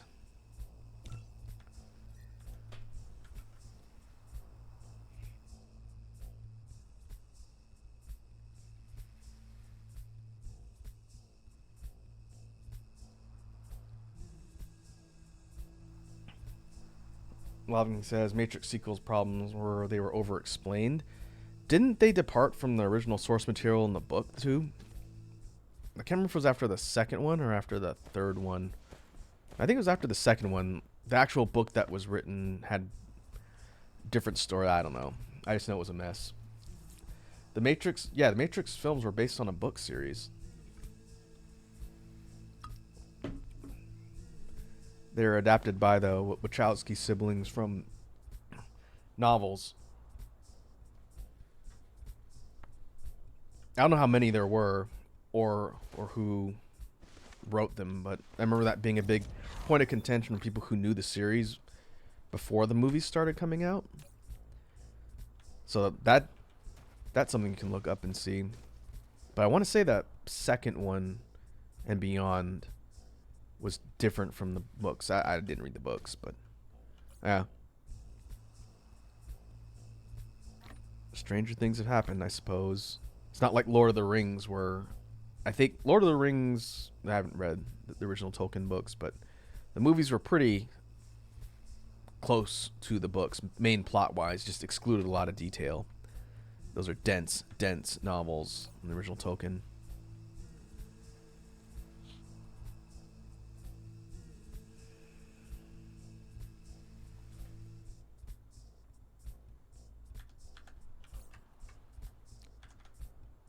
All right. Where are we? Let's keep an eye on our research. 12% on the agrometer. I think we're still doing all right.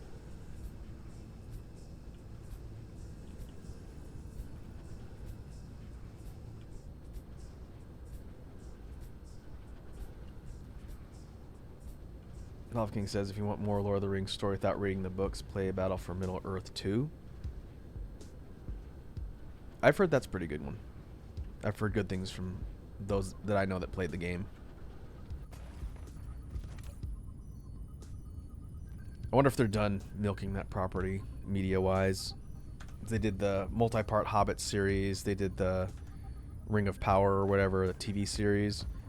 I wonder if they're done. Give it a few more years and they're just going to remake the Lord of the Rings movies like they remake everything else in Hollywood. As cynical as that sounds. Let's see.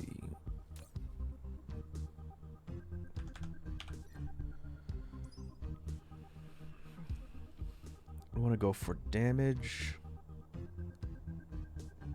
I'm going to go for fleet slots instead. I think that'll be more useful. Eventually we want all these, but I wonder.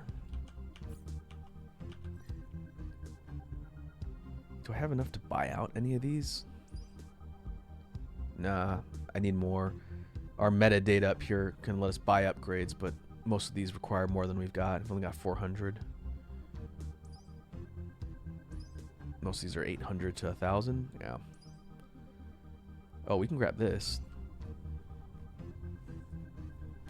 More energy or fuel generation.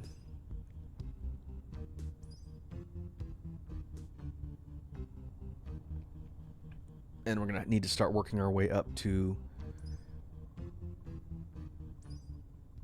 warp drive. But I think we'll take the dark fog out first before we do that.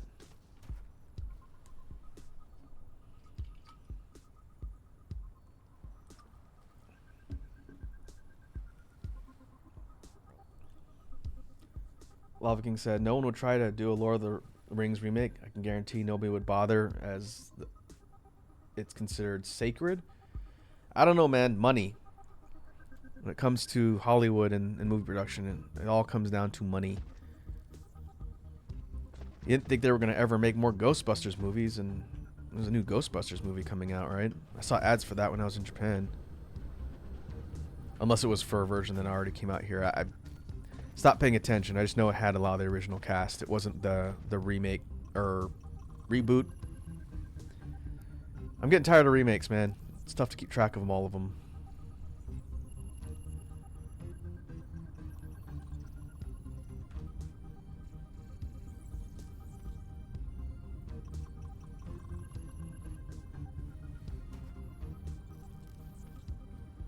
Alright, let's see. Actually, let's go back and gear up more of our ships while we're waiting for this stuff.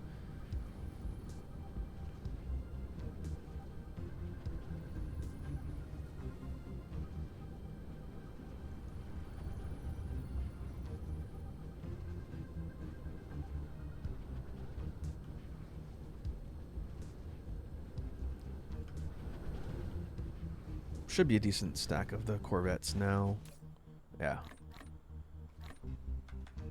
We'll just slot these directly into our lineup. We'll take these off. The prototypes are kind of useless now.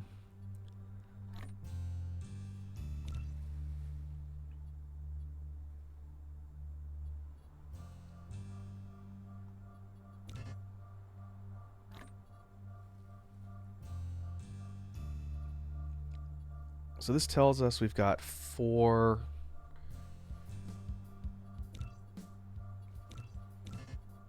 of 5. This is the heavy class slot, which we don't have unlocked tech wise, but once we get it we can put that there.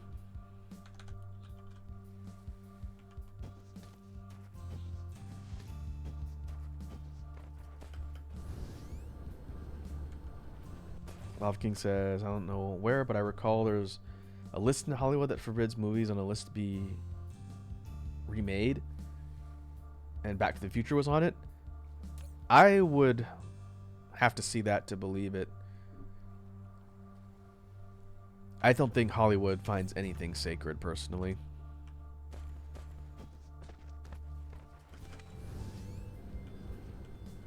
But you never know. I think if they thought there was money in it, they would remake any property.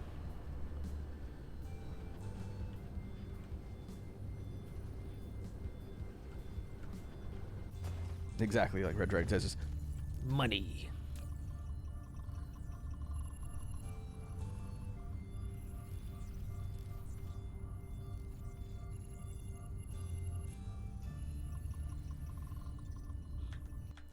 Speaking of interesting things out in the entertainment sphere, have any of you folks been following that whole Willy Wonka event disaster that was in the UK recently? Kind of blowing up in memes over the last week. It was in Glasgow. I don't know where that is, and that's got to be England somewhere, I think.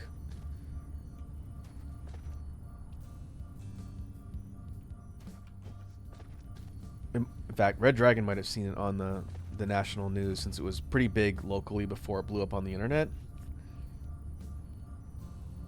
Lava King asks, isn't that some theme park ride or some crap? No, the Willy Wonka disaster thing that I'm talking about was an event that was promoted online for kids, and it was basically like supposed to be a big Willy Wonka type attraction where you go and you can walk through. It wasn't a ride. It was supposed to be like a big interactive event that kids can go to, and it was advertised with these terribly done AI pictures and full of misspellings and all this other garbage. Yeah, the depressed Oompa Loompa is the image that was being sent around with it. But turned out to just be a big scam, essentially. It was like a garbage event. All the actors were given like a last minute script. All of the sets were just cheap, like props, and people got really upset. And turns out the guy who put it on had a history of doing scam things over there and was getting blasted on social media. Anyway, the reason why I mention it is because in addition to the narrative, which the character was called Willy something. It was not Willy Wonka for copyright reasons, but inspired character was like the main guide, like leading the whole thing. But there was this villain created for the event, this lady in like a black like cloak looking thing in a metal mask called the Unknown, which was part of the whole event and like scaring kids and whatnot. Well, apparently they're saying that they're going to turn that into a movie, like a horror movie, which is hilarious to me, but not at all surprising. Yeah, it's like Firefest, but with like a kids attraction. Maybe not on that scale, but a similar type of vibe. But the actors have come out, the people that were hired, talking about how the production was terrible, and some of them weren't actually compensated adequately for what they did. And it was just kind of more tragic for the kids than anything else, but the fact that there might be a movie being made inspired by one of these characters that some hack threw together for like a cheap ripoff scam is peak internet. It's peak 2024, if nothing else. And I didn't have that on my bingo card for the year. Okay, this is movement. Movement we can get later. Drone engine. Oh, we do want energy shield. This is defense for our mech itself.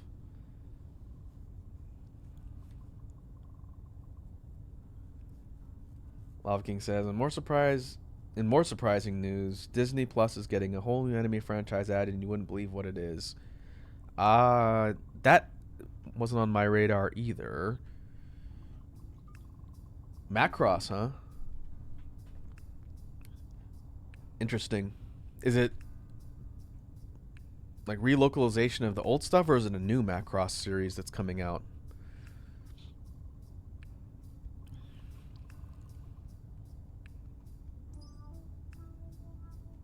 I'd say what could possibly go wrong, but oh, so they're being re-aired, the stuff from back in the day. Are they being redubbed, or are they airing them all just subbed in their original format?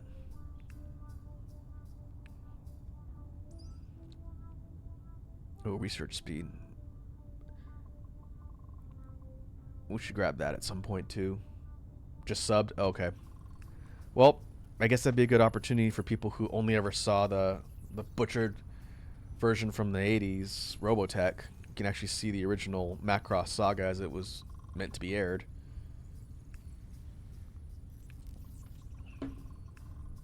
Ah, I see. Hot off the presses. That's interesting. When was the last time they made a Macross series?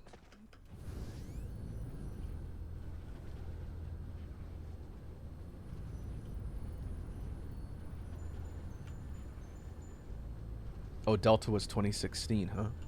Also, the series is still around.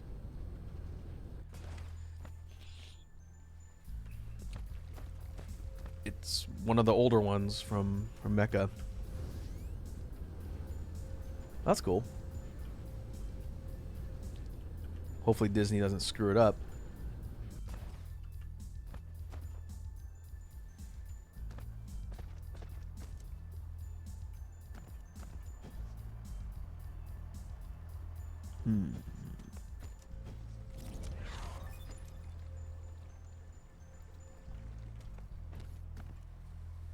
Oh, it's the refined oil. Can't wait till I no longer have to deal with that particular resource. Oh, I see. It's tapped out over here. Ah. Okay.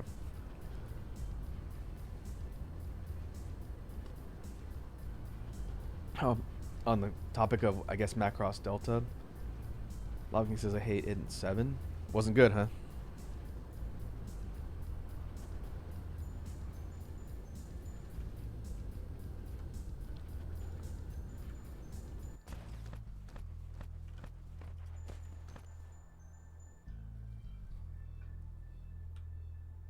All right, where are we at on the agrometer? 16.5.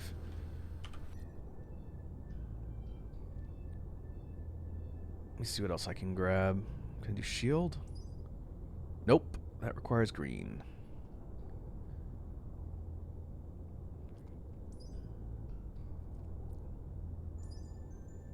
Grab another fleet.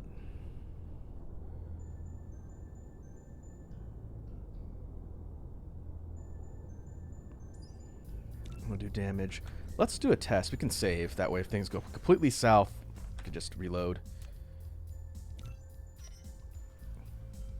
Let's see how our loadout right now fares in space. And then I'll kind of gauge how long it's going to take us to force the dark fog out of our home system. But we need to make sure we're geared up for energy.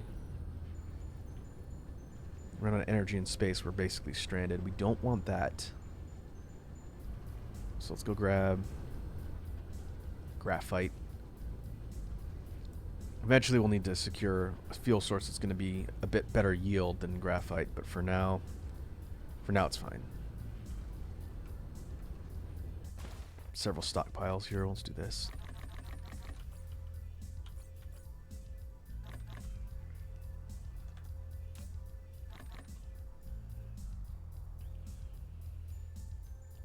Love King says, from what I'm guessing, they're going to port 7 Delta and Frontier stuff while adding the plus with the dub, meaning early anime. Bryan Cranston. Oh yeah, he was in Macross as a VA. I forgot about that. I do remember the whole music is the key plot point. What was the idol singer's name? Was like Min May or something? And she had to sing a song to save the universe. It's old anime, man. Okay, what is it? 9?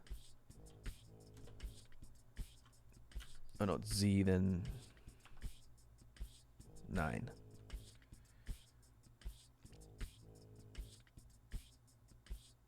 Alright.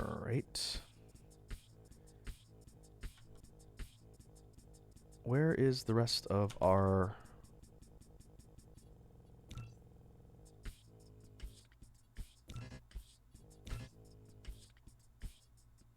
Oh, that's the max I can deploy. 8? That... we're going to find out. That's not a lot.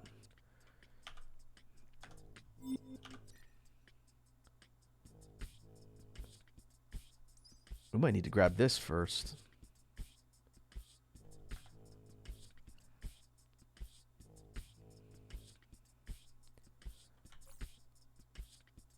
Okay.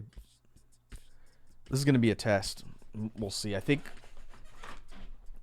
early on the defenses of the Dark Fog's not super high, but only 8 ships is not a lot to go and attack them with, and they have a pretty big fleet.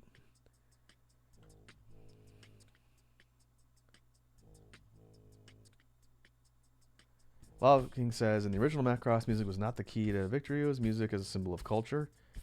The idea of original Macross, my knowledge, was love can bloom during war. Ah. I have not seen any of the series. I just know little bits and fragments about the series from people who watched it back in the day.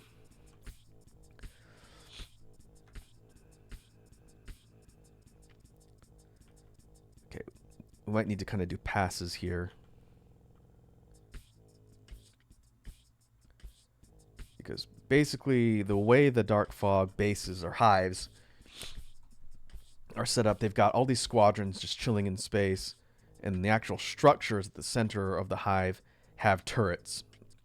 So if we just fly right in, we're going to get shredded by not only their ships, but their defenses.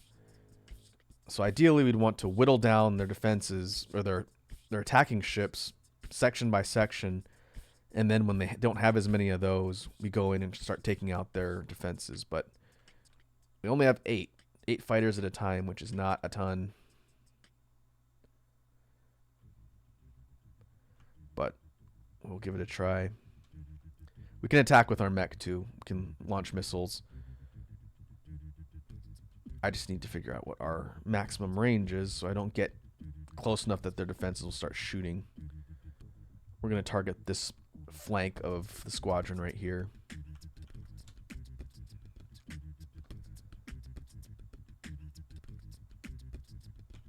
Okay, let's slow it down. And our ability to deploy drones is directly tied to our energy, so we need to keep an eye on that as well.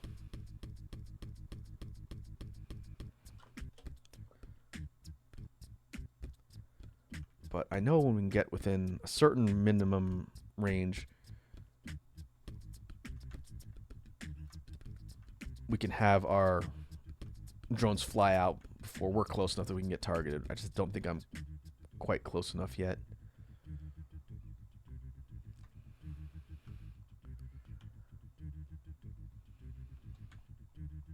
Thought it was right click. Control right click? No, must not be in range.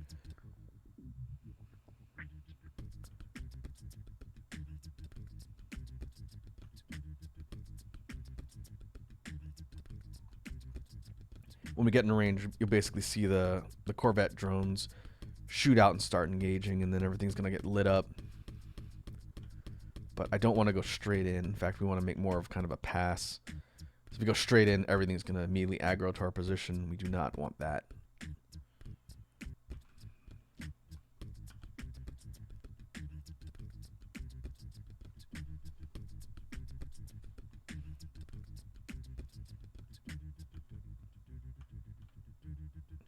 Lava King says, problem is every series the OG just bloats the importance of music.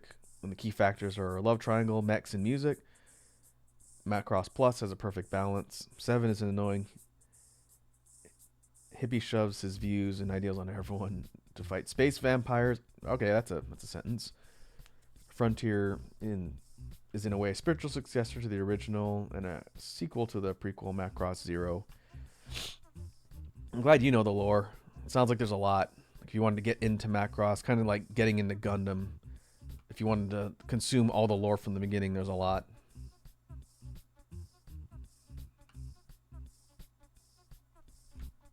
Alright, there they go.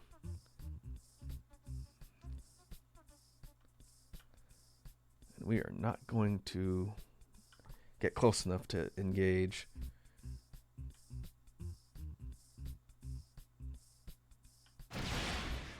Ooh, that's a little bit close.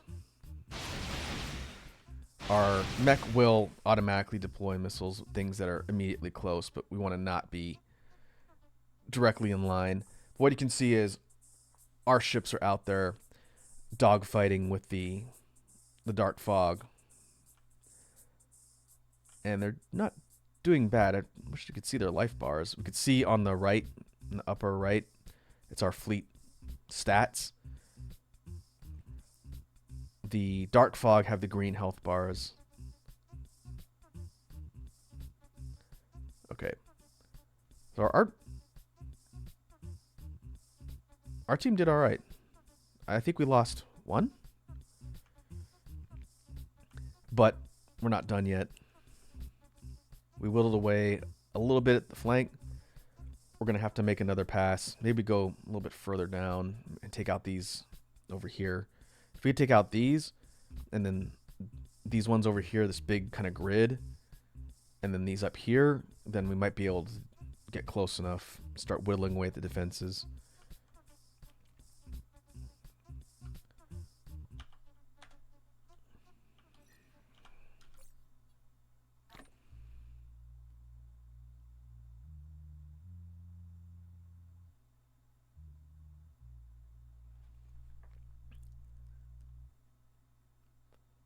Well, to your point, Lava King, I wasn't saying Macross is like Gundam. I'm just saying there's a lot of lore Just like the Gundam franchise has a lot of lore since it's been around forever.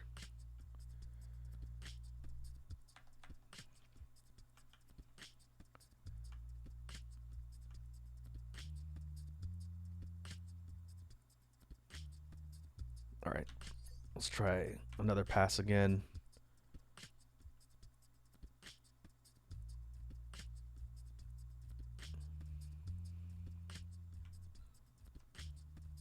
There they go.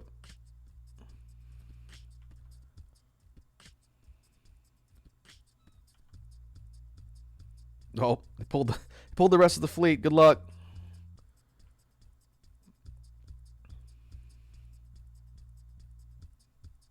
It's a little bit tough to see what's going on because they're kind of out in the distance. But anything with a green health bar is getting shredded is good. That's the dark fog. Ooh, it's a little close. Oh, they pulled the rest of the fleet too. Okay, might need to back off.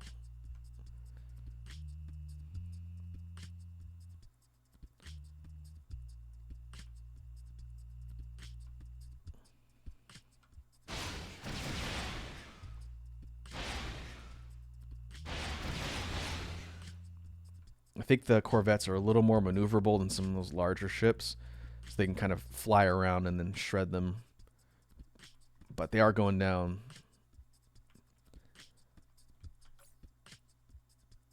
Okay, still got around 100.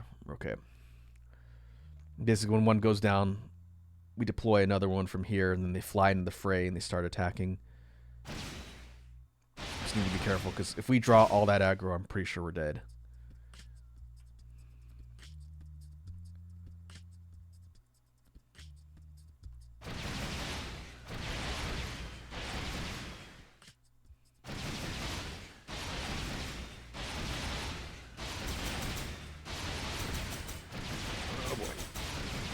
Those lasers are like our onboard defense laser that the mech has. It's okay. I think our missiles do more damage. Okay, let's regroup a little bit.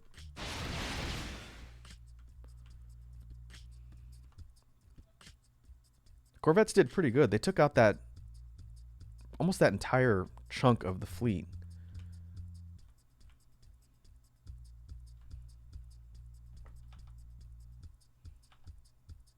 They're still there. I'm not quite out of attack range. All right, they can keep going. Well, I might need to get a little bit further out so I can get my energy back. Let's do that.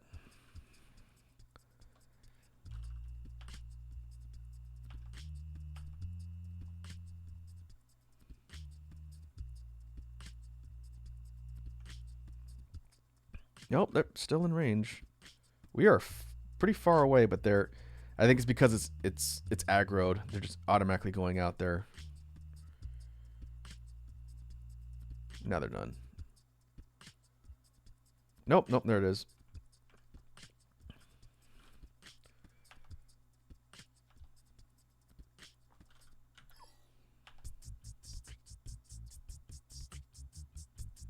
Now they're done.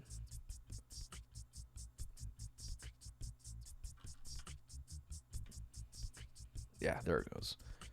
Okay. Still doing fine on our reserves of energy.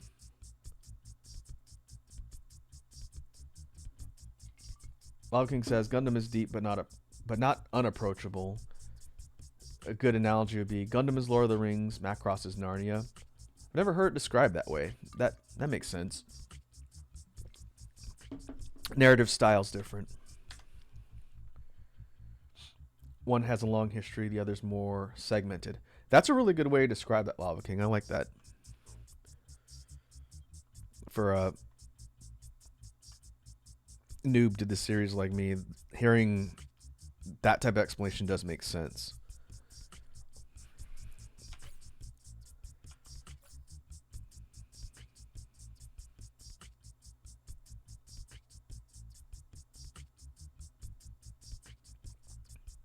UC Gundam can be watched in any order.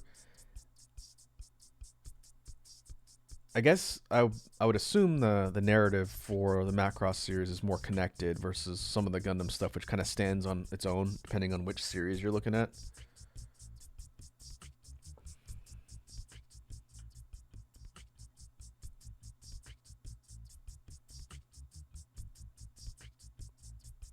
Oh, are they standalone between the different iterations of the Macross series too? I have to take your word for it because I haven't seen them, so I wouldn't know.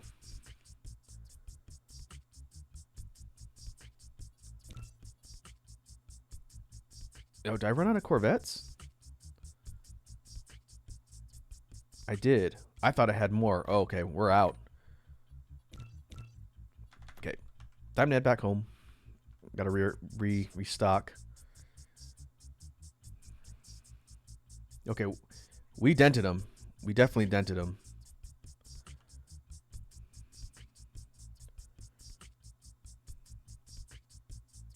I think it's doable. We're coming up on 2 hours.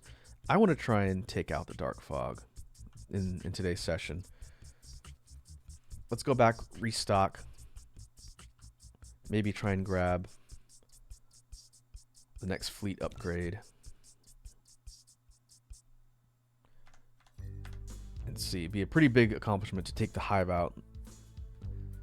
That'll give me something to work on offline for the next stream.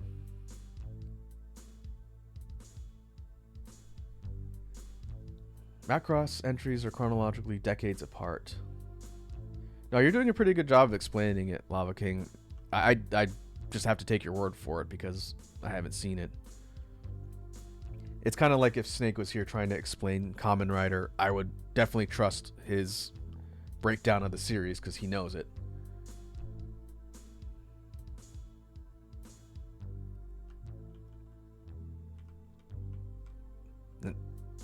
Like, I only have a very surface level experience with Gundam. I've only seen Wing and part of Iron Blooded Orphans.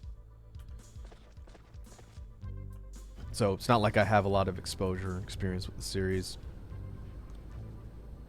Let's go find a place to refill all of our energy, and then we'll grab more ships to add to our stockpile for the fleet.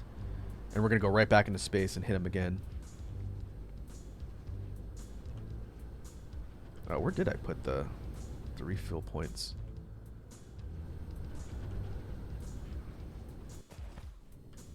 Thought I had a cluster of those wireless towers here, but maybe not. Huh. Well, put them over here.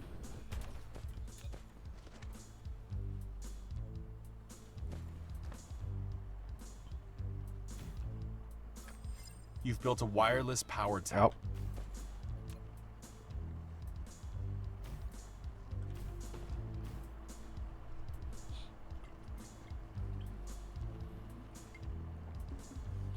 Lava King says Kamen Rider, just pick one because none are connected. That's it.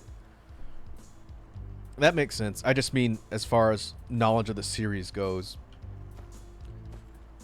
If Snake tells me that this series is XYZ, and then I'm going to trust him because he knows the series really well.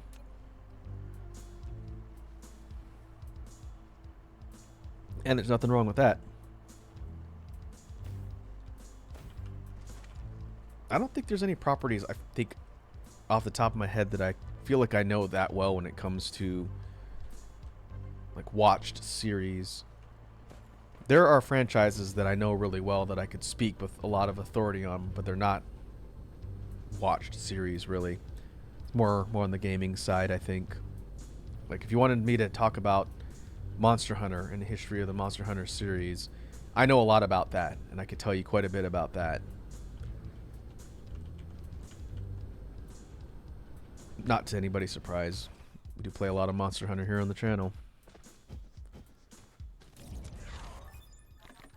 Okay, we're going to grab all those. In fact, let's take... These are our ground-based drones, the precision drones. We don't need those in space, so we're going to free up all the inventory slots for our Corvettes.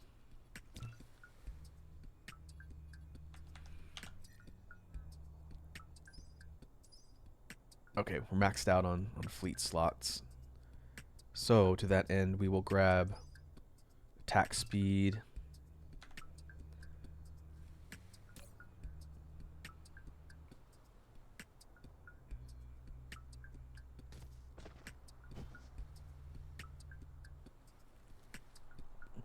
Lava King says, just because there's a lot of entries doesn't mean it's hard to enter a franchise. Just pick something and try it. That's true. I think for some people, it's just intimidating to see like a long-standing series and then figure out an entry point without having someone kind of either recommend or explain. Which is why if you want to get into a series and you have a friend that knows it well, then you can ask that friend what they would recommend as far as how you get into the series instead of, you know, just picking something at random.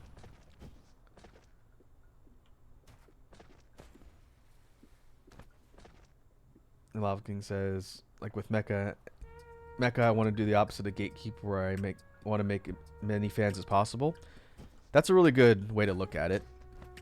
The idea that, you know, access to something should be restricted for, you know, the gatekeeping mentality, I think is really stupid. The more people are into a property, the more successful it becomes, and the more of that property you get. It's pretty simple math, right? Just because a lot more people like something or it becomes mainstream doesn't inherently mean it's going to get worse. It could, but it doesn't mean that's a foregone conclusion. In the case of a lot of games that get really popular and a lot of mainstream appeal, sometimes the communities are afraid that the games will get too watered down or too casual, but I say until that happens, there's no reason why you should keep people out. It's not like an exclusive club or anything.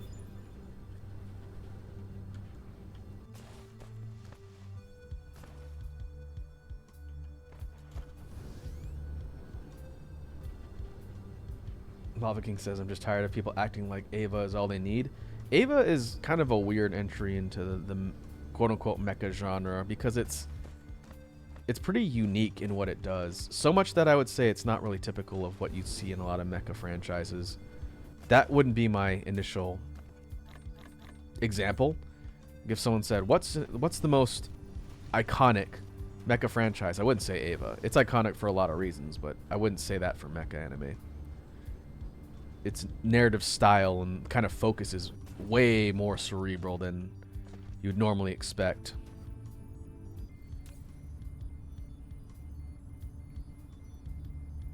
Because people act like Ava was the one to do things differently.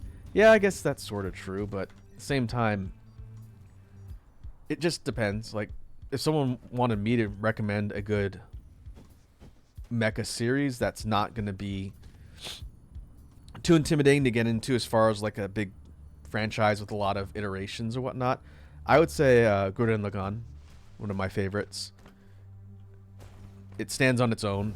You know, you don't have to know anything else about any franchise, and it's fun. It's not too dramatic. It's not gonna make you depressed.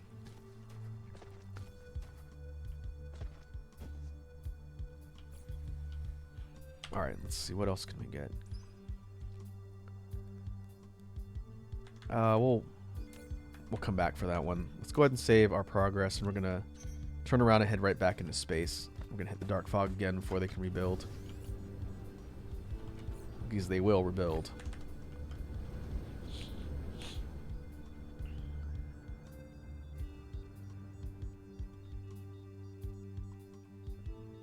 Lava King says, and then there's Gurren, my other problem.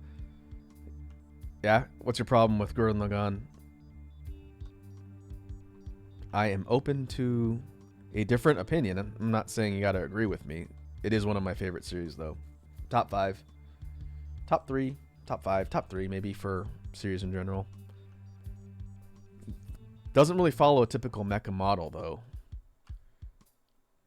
So I could see that argument being made. Alright, now we got 12. Nope, we got... I can't count.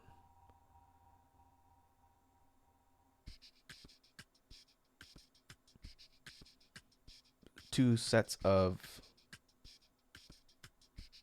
16. Yeah, 16, not 12. Okay, that's actually a considerable larger amount of numbers than we had before. We had 8 before.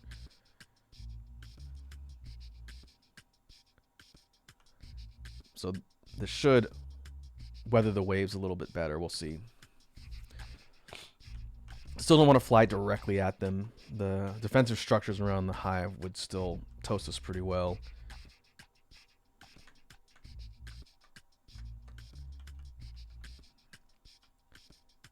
But actually, there's the rest of their squadron over here. We're going to target them first, and then we're going to go in and try and start killing the buildings. And we need to turn on attack relay station. Those are the things that go down on the planets to set up colonies. We want those taken out as well. Oh, there they go. I wasn't quite ready, but all right. I got to pause. I got to keep an eye on what's going on. That's a lot of caps, Lava King. Lava King says, Gurren was good, but people don't understand, or rather are unaware that everything Gurren did, other robot shows did prior, as it's every super robot trope under the sun. Well, yeah, I never claim that Gurren Lagann did everything differently. I'm just saying it's pretty accessible as like a mecha show. I think what strikes me about Gurren Lagann's presentation is its visual style and design. That's what I think is the most unique part of that series.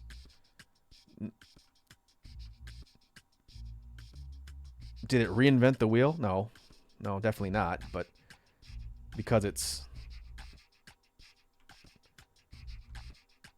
I guess, just kind of more dynamic is the word I would say. Visually dynamic, which is what I like about it. Yeah, exactly. It was what would become a lot of the things that Trigger was known for, which is good. That's what I liked about Kill la Kill too. I like the style of Kill la Kill. Plot was fine. It could be kind of stupid and fan servicey, but the style was just very interesting to look at, very visually interesting. All right, I am not paying attention, but I think we're okay. We can make sure we don't run out of Corvettes.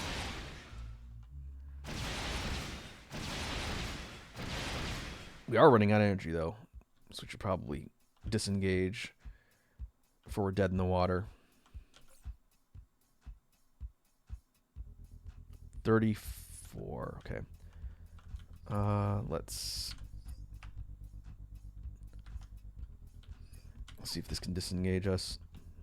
They might just keep going because we're aggroed. But I don't want them deployed anymore, because that's draining my energy constantly.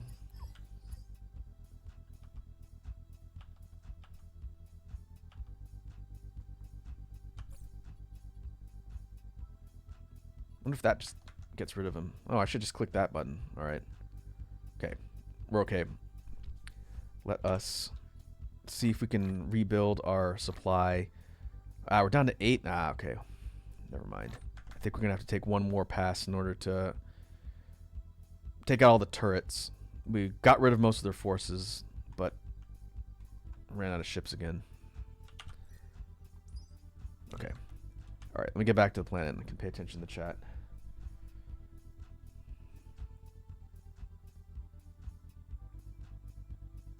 Love King says, anime fans didn't even realize how critical giant robots were to the continuation of anime as a medium. Well, yeah, they've been around since the early animated series way back in the day. Everybody always says Gundam was the first mecha series with giant robots, but that wasn't true. There was stuff before that.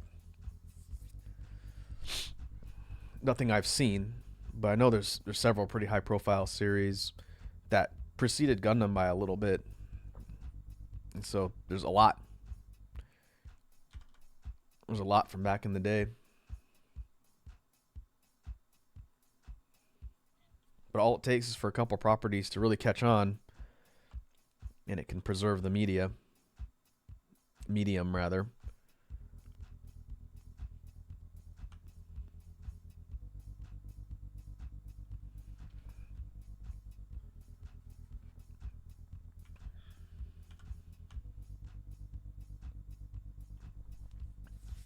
All right, let's touch down, get our energy back, restock, and we're gonna go see if we can finish off the Dark Fog.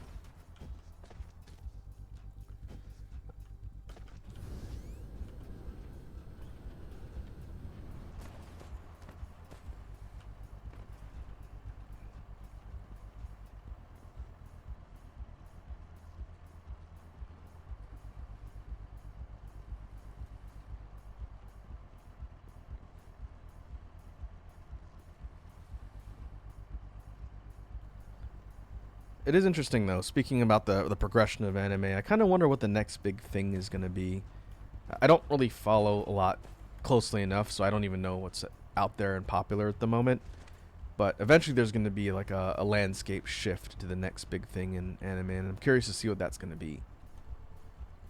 I think isekai was probably the last big thing in the last decade or so that really sort of defined what people were making, for better or for worse, I would say. But what's going to be the next thing?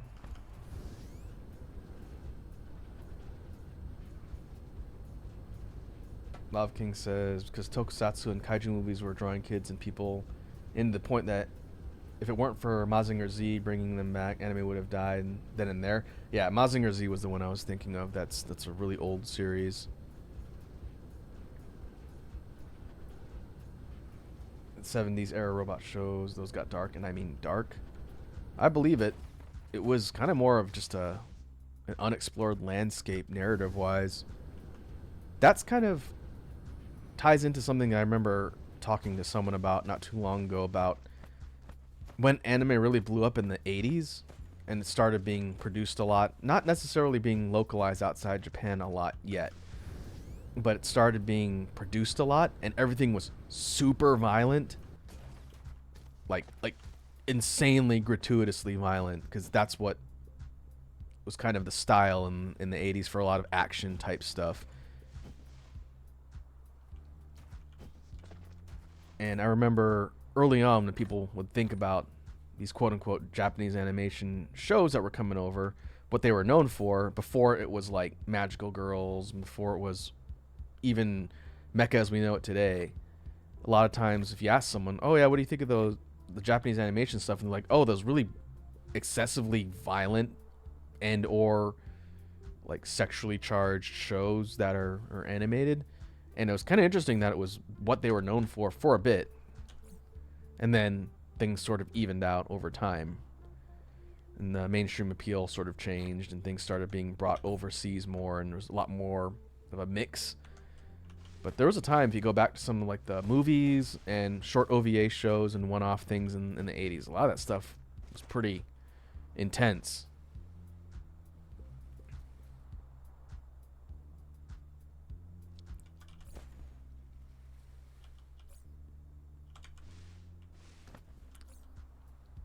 Okay, let's see. That gives us 158.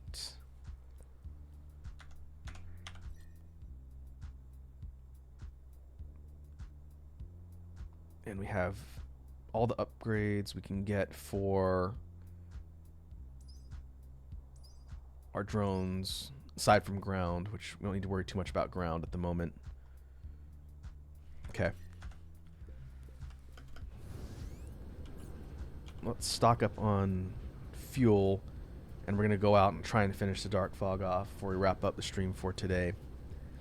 I won't worry too much about clearing them off the final planet. If we knock out the hive, we can just go down and I can do that offline. But we'll save. And we're going to go straight back into the fray.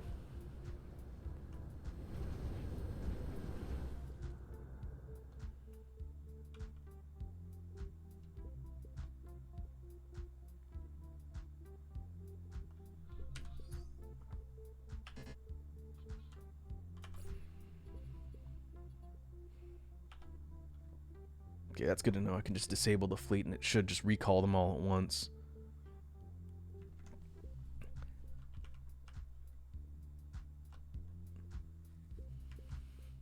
Let's see.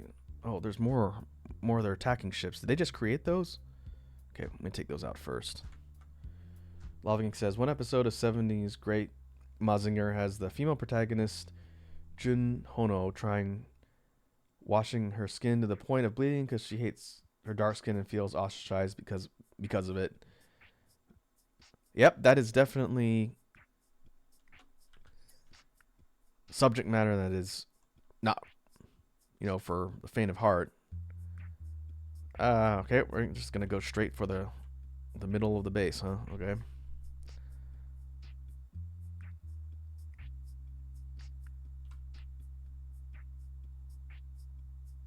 It's mostly just the turrets. There's a couple stragglers out there from the ship-to-ship combat units, but it's mostly the defensive stuff that's there.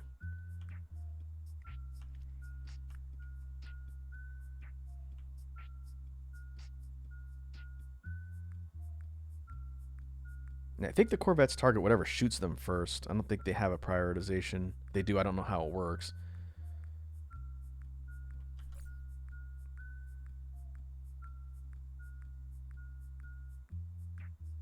Okay, almost down a third. Could try and help out as long as the drones are drawing fire.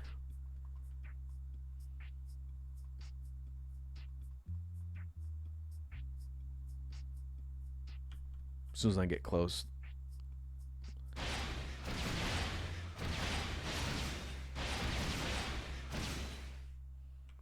Nope, that's a little too close. Taking enemy fire is going to tank my energy reserves as well, which I don't want. We're going to get further away, otherwise I'm going to die.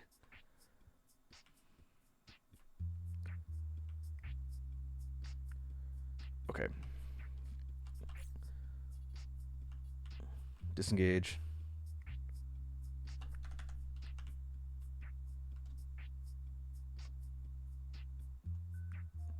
I should have probably got out of range before I disengaged. I ended up taking all of the fire instead of my fleet because I took my fleet offline.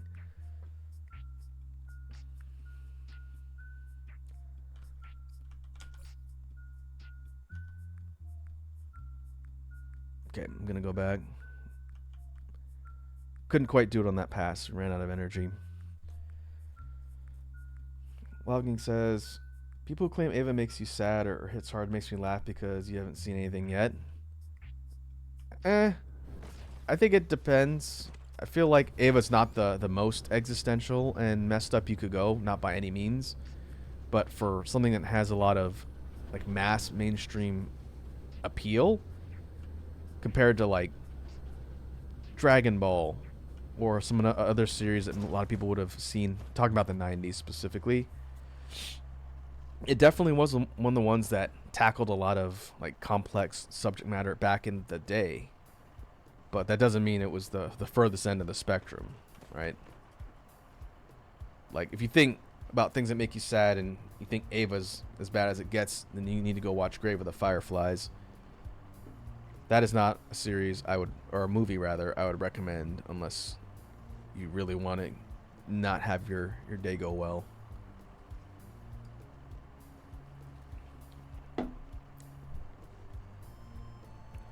Lava King says, sorry for ranting. I'm just tired of the disrespect mecha genre gets. Oh no, you're fine. I think those are all fair opinions to have. I think being able to just show people what the different mediums have to offer is a good way to just show people, and if they don't want to hear it, then that's fine. But everyone is entitled to their opinion at the end of the day. Yeah, Grave of the Fireflies is about World War II. It's the kids in World War II is a horrifically tragic series, rightfully so, because it's about the terrible things that happen in war. But man, it's been a while since I've seen that. If that doesn't affect you on an emotional level when you watch it, then I don't know what to tell you.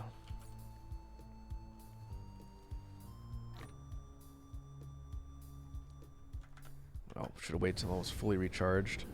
Okay. We're going to do this. We're going to clear out the dark fog before we end the stream today.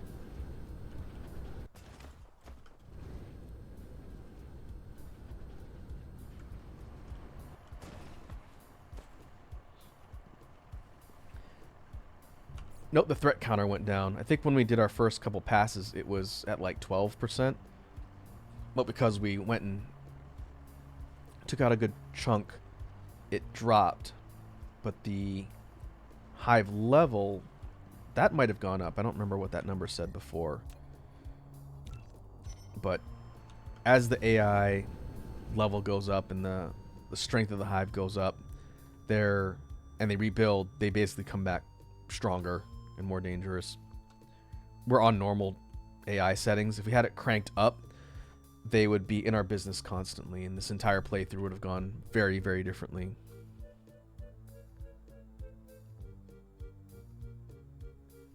Lava King says, I'm going to post 2 links in the Discord about the mecha boom and how Harlock is about individualism. Yeah, do it. That way people can take a look at some of the information. Sounds like a good read.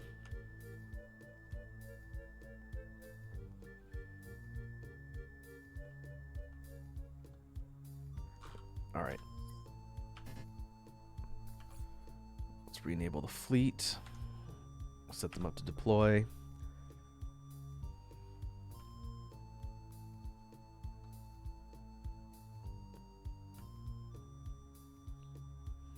And where are we going to hit him? Maybe we hit him from up here?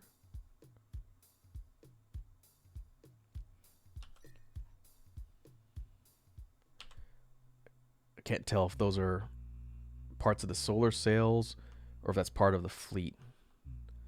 Guess we'll find out when we get close.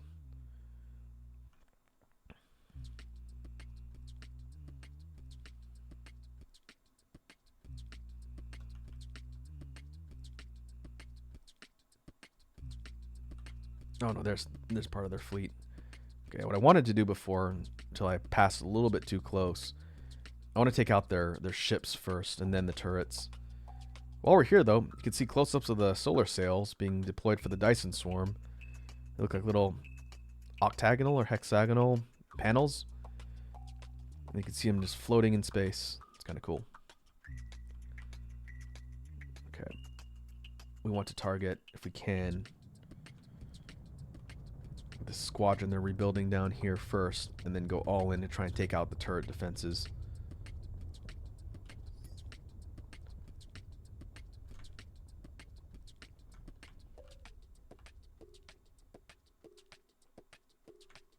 All right. Close enough? Hit him.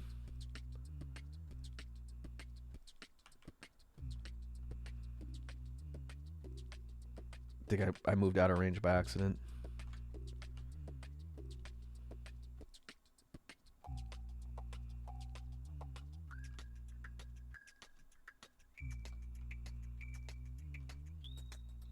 There we go. Control left click will target when we're in range. All right. So our Corvettes went and made short work of all of the ships. Now I want them to go in. Oh, there's a couple left, and just start systematically destroying all the turrets. Once the auto fire turrets are gone, then the entire hive will be defenseless, and we can just clean it up.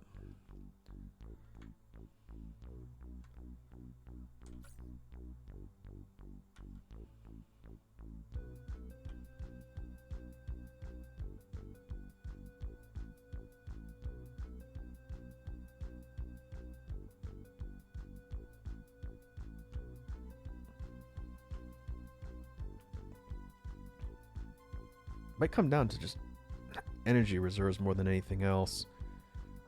We'll see.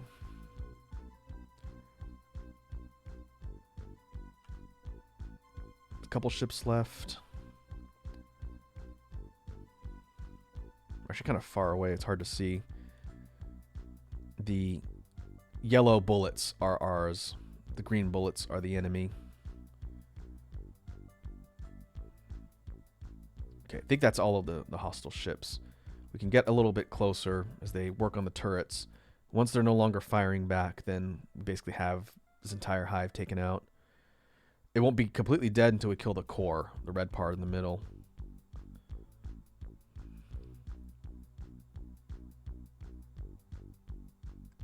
Oh, energy's getting low though.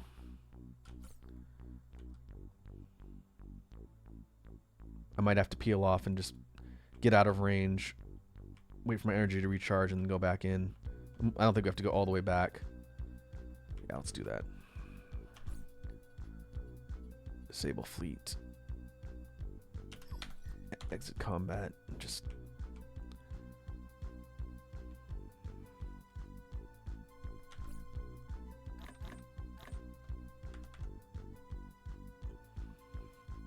let's chill out here for a little bit. Love King says, also, Raku, look up Lotus War. It's got a great OVA. Oh yeah, Record of Lotus War. I've seen that. Record of Lotus War. That series has a really good opening. It's Kiseki no Umi by Sakamoto Maya. It's one of my favorite songs. It's either the opening or the closing. It's a really unique kind of sounding song, but it's absolutely beautiful. One of my favorites.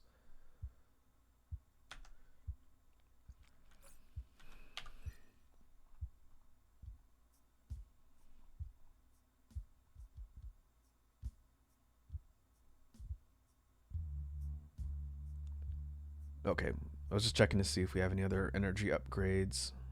We do not. So we're gonna circle, it's like a shark, while our energy recharges, and then we're gonna get ready to deploy. Hopefully this is enough. We've got 106 Corvettes in stock, and we've killed the majority of the base. There's a few turrets left I can see, and a couple, it's producing a couple of the skirmisher ships as well.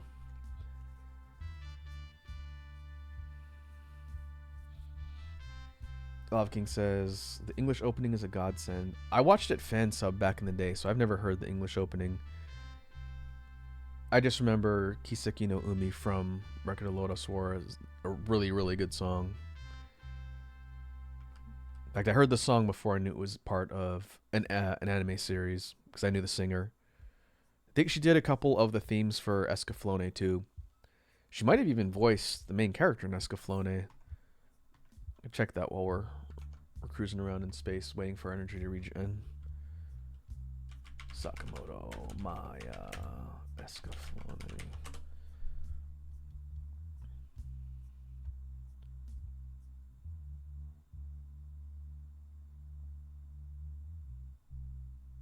Yeah, I think the main character's name is Hitomi. In Vision of Escaflowne, the TV series, that was voiced by Sakamoto Maya, who's sung a lot of songs in anime. Pretty talented lady.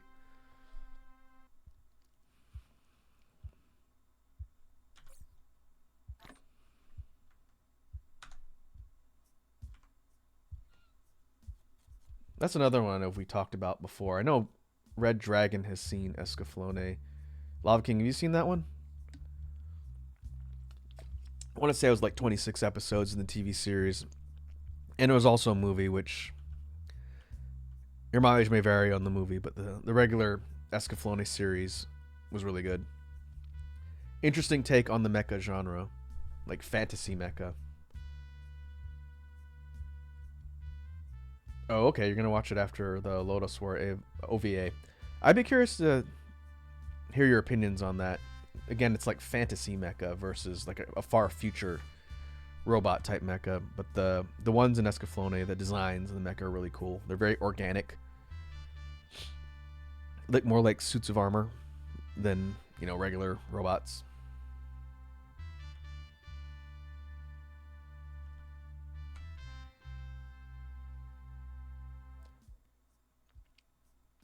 Yeah, kind of like power suits, larger scale though. They're pretty big, like they're large scale constructs that the characters pilot.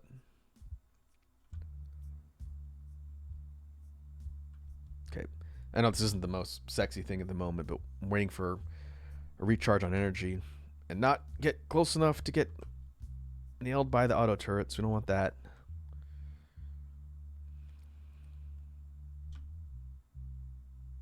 That maybe we can slow our roll so we're not accidentally drifting into range.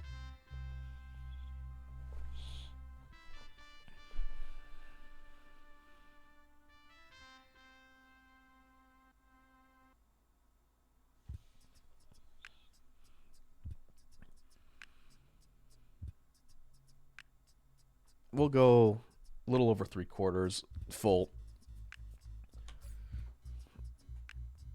And they'll press the attack.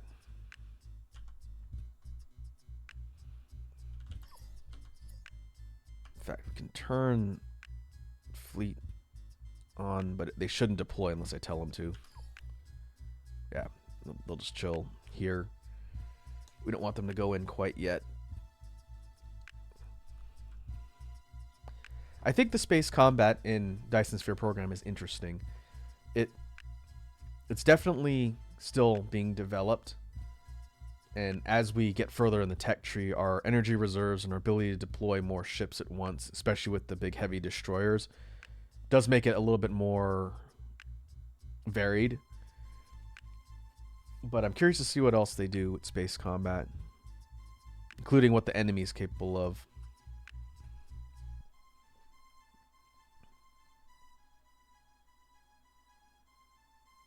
Lava King says, take away the fantasy motif. It's exactly the same as the things for the Matrix, as it's a fancy power suit, except magical. Yeah, I think that's pretty accurate. I never really thought of Escaflowne as an isekai series, but it technically is. The main character gets transported to another world.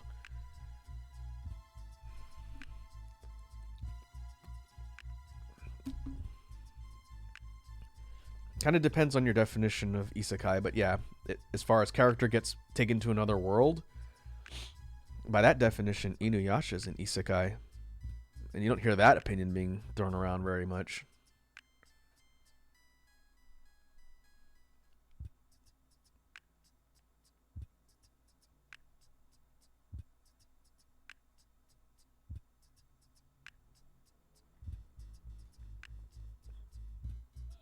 I never saw Ray Earth.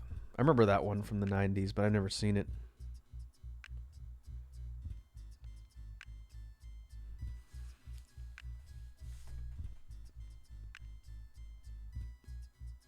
Alright.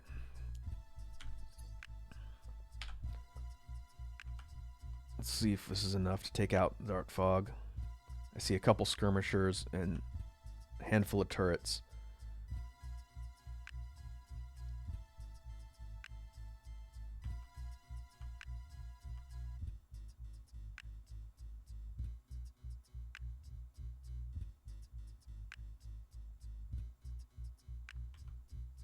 We're just going to sit out of range of the defenses and let our corvettes do the work. We're down to 100. Might be close. If we can just have them kill all the attacking sections, we can always use our mech to take out the rest, but we'll see. They're not going down terribly fast.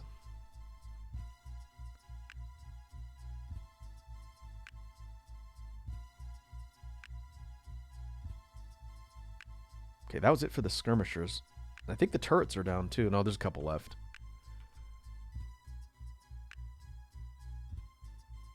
Oh, there's another one.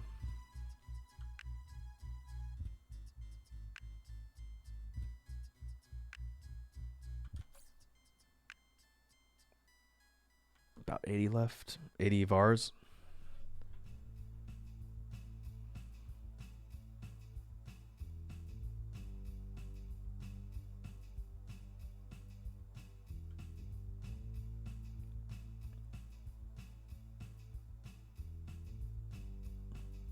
I think the key limiting factor is our energy reserves.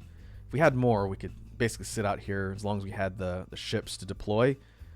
But it's okay. I think we have enough to do it this time. I'm gonna get in close, start helping out. We might bottom out with our energy, but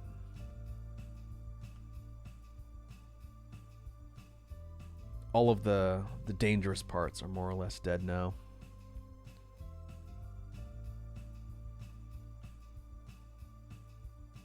Oh, they took the core out. You can see in the upper left, it says core destroyed. Technically, the hive isn't completely dead until all the parts have been destroyed. I think they could technically rebuild it. So let's try and be thorough.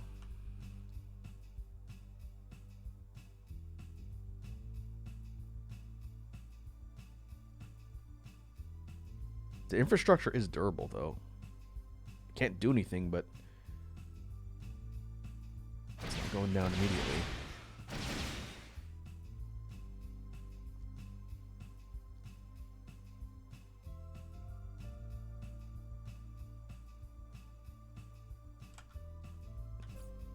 We're running out of energy. I wonder if I bottom out completely, if it'll just recall my squadron. I guess we're gonna find out.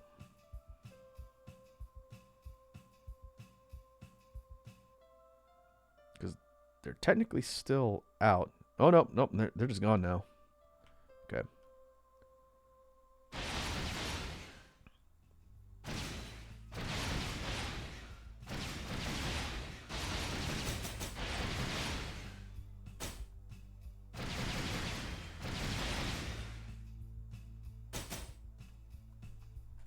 This one is just picking away at my shields.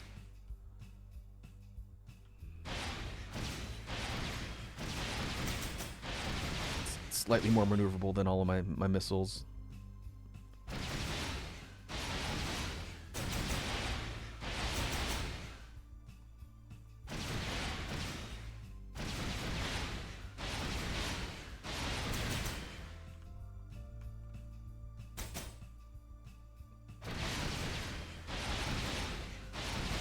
Eventually we'll have to upgrade our missile projectiles.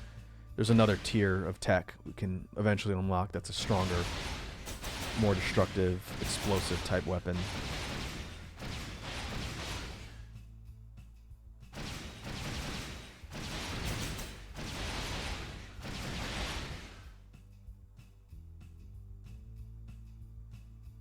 There we go.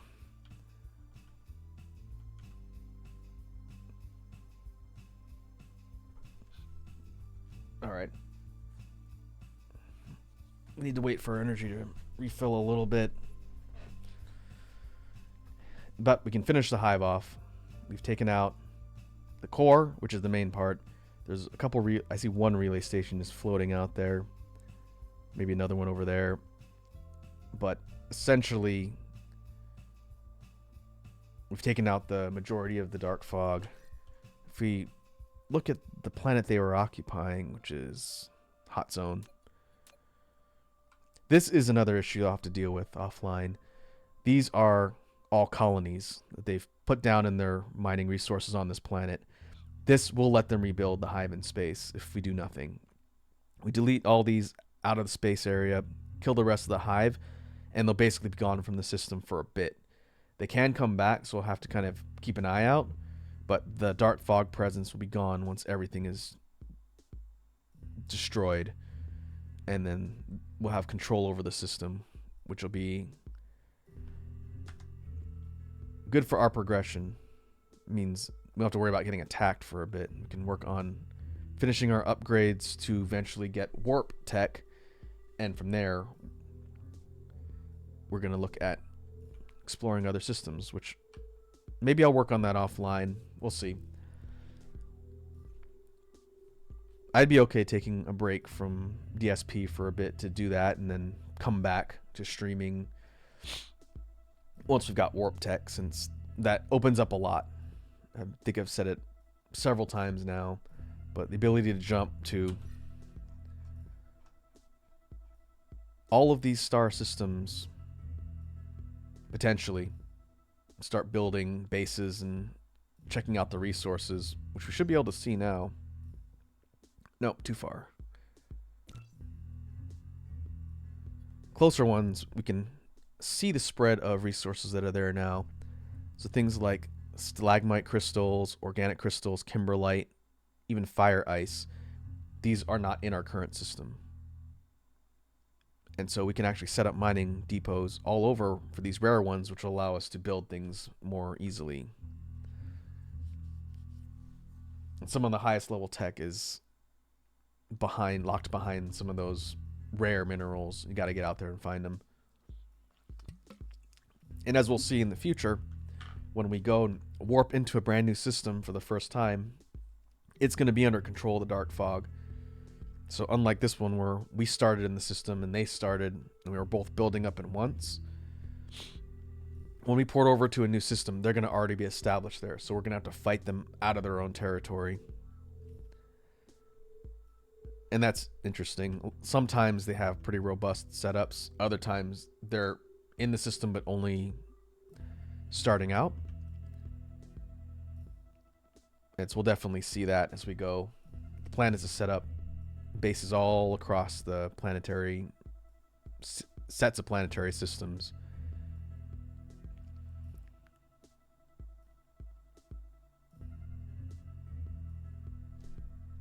Okay, I think I have enough. I'm gonna do this. I don't want to just fly around and waste all of your time. So I'm gonna see if I can get all the way back, refill one more time on Homeworld, and then we're gonna kill off these suckers for good.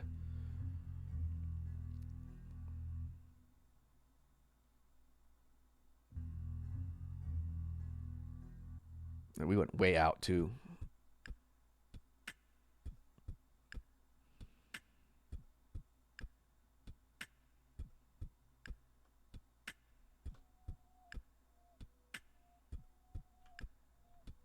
It'll be nice when we get warp tech.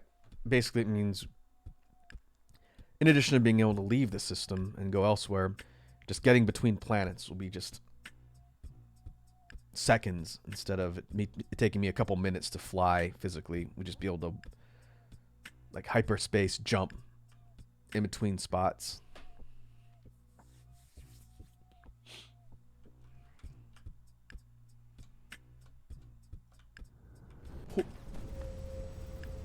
Came in a little hot there.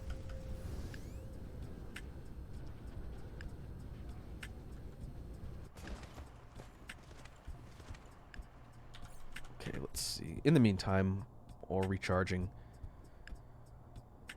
what is our next upgrade? We're going to be down here on the tech tree now that we've got purple. I don't need the mini fusion generator right now. Explosive unit, that'll be useful later. Miniature particle collider. This is part of the warp tech. All the way down here, up to green science. So we definitely need this. And then strange matter, which will go down here to gravitational wave refraction. This lets us make space warpers. This is our resource for powering our warp tech.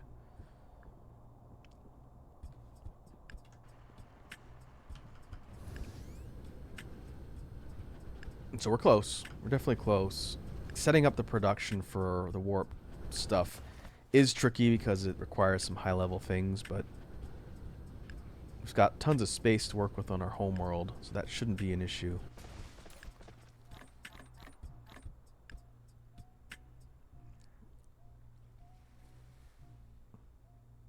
Yeah, we'll open up to 4 slots.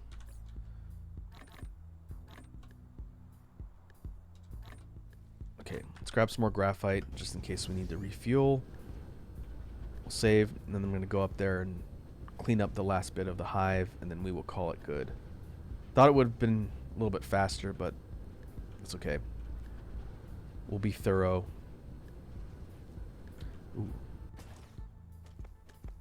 Production stop down here. Why is it? Is it because of... Yep. It's because hydrogen is full. That's another thing I'm going to have to deal with at some point. We have abundance of hydrogen, but the particle collider will allow us to use that to craft another thing that we need, deuterium. Alright, we'll put that there for now. It's a temporary solution. Lava King says, alright, Raku, it's almost 10:30 for me. I'm heading out. Alright, Lava King, thanks for tuning in and hanging out. I appreciate all the discussion about anime and whatnot. Hope you have a good rest of your night. We'll be back on Sunday of this weekend. I don't know what we're streaming yet. It's either going to be something new that I think you guys might like to check out, or if I can't decide on something, it'll probably be Monster Hunter. But there's a couple things that I've got in my library that I think would be cool to check out. So we'll see. Yeah, have a good evening, my dude. I'll catch you later.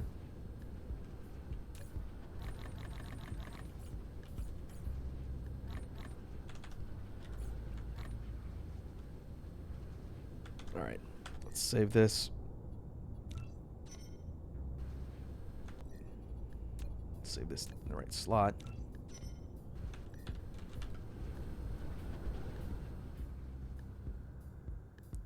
And then let's go for what's hopefully a final showdown.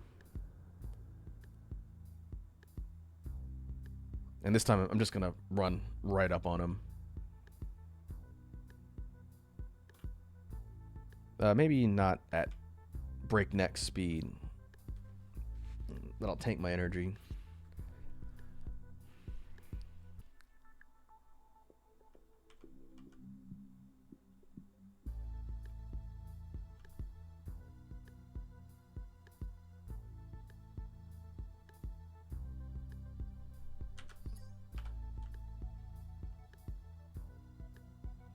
Alright, let's see if we can put him down.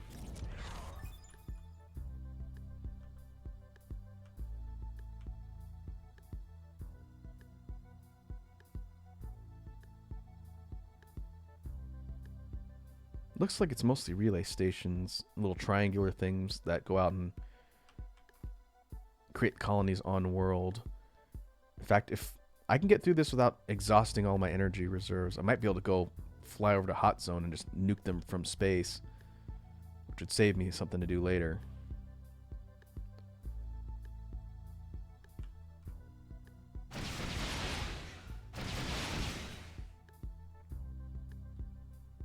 Slow down a little.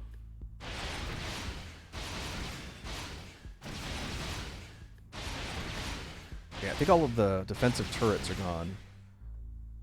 It's just the remnants of the base, the infrastructure and the relay stations. All of it's got to go.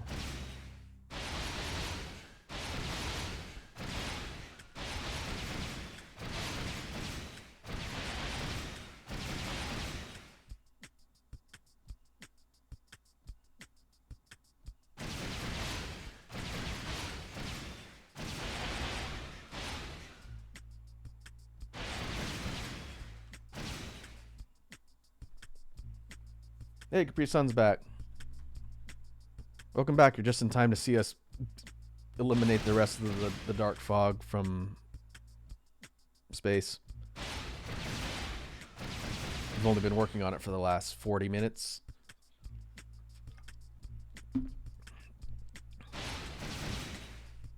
And I got the hydrate and stretch.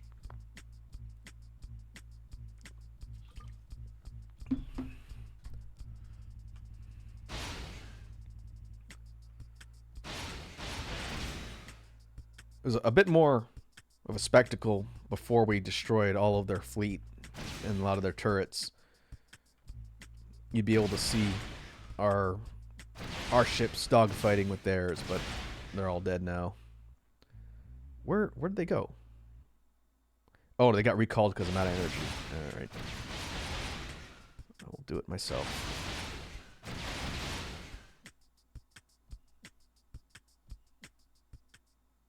Oh, that takes no damage at all. I'm just going to wait for my energy to refill and then send my fleet back out.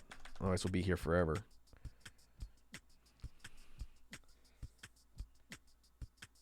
Freesun says I'll watch the VOD later.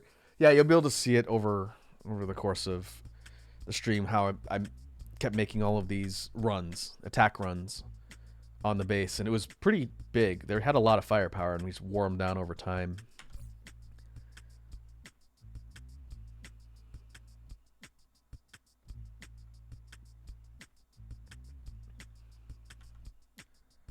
There's only a few structures left. Let's see if I can get about a third of my energy, and I'll send the ships back out.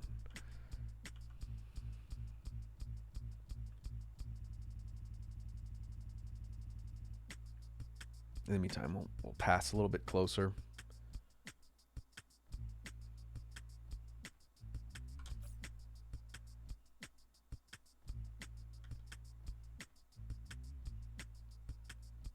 That might be enough. Let's see.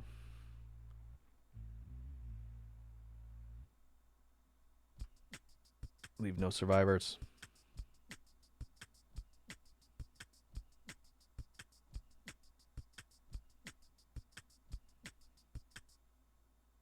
There we go.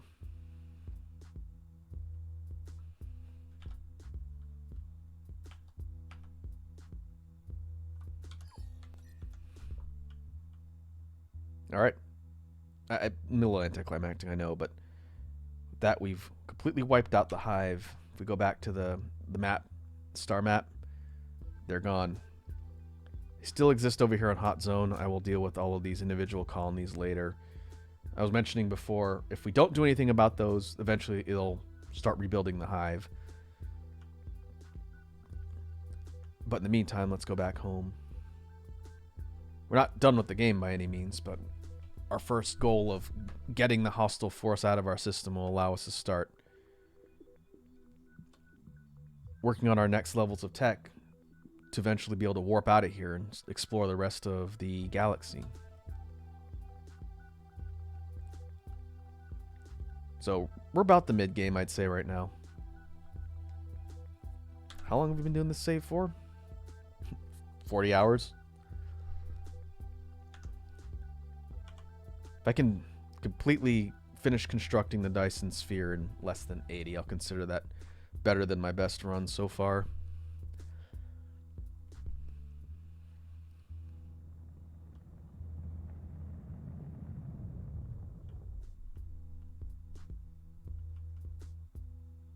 I was telling the stream earlier that as we pass through the central star area, you can see all of the solar sails that we've deployed floating around in orbit, harvesting energy for us.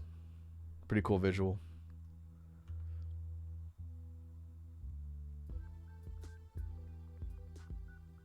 Okay, let's see if we can get a bit more speed.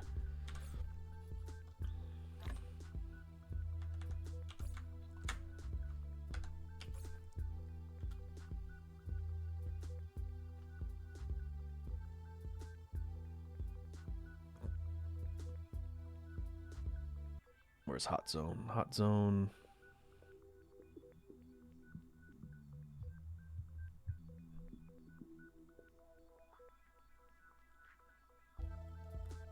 Somewhere out there.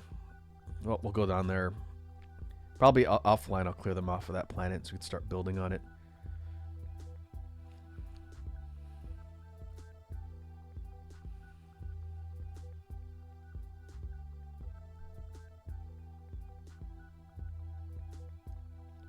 Another thing the warp technology will allow us to do when we upgrade it and get it, it'll allow our cargo ships to warp back and forth, making them a lot faster.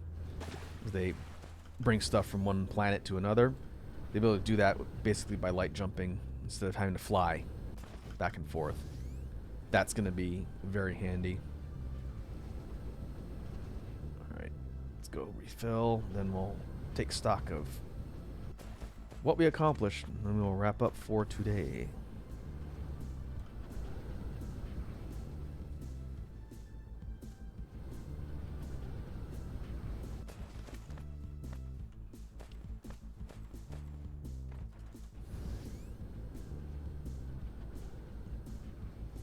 Oh, there it is, okay. I figure out where I put my refill stations.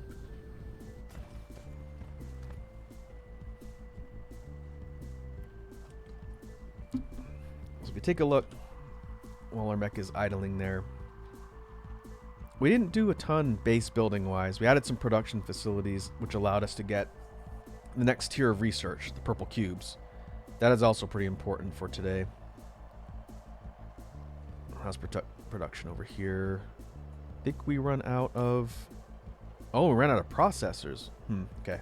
Let's look at that later. I figured we would have run out of these broadbands first. But nope. Ran out of the processors first.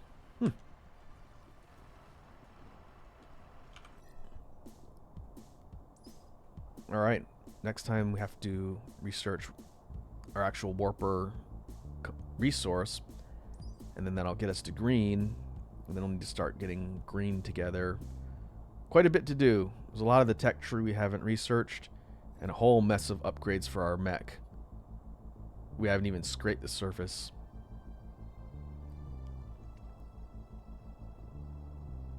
So like I said, much more game left, but we definitely made some good progress today. I said it was going to be productive. We have essentially kicked the dark fog out of the system. Not entirely, but we killed their hive, and that's what matters. So before we jump off, let me go see who's online that we can raid.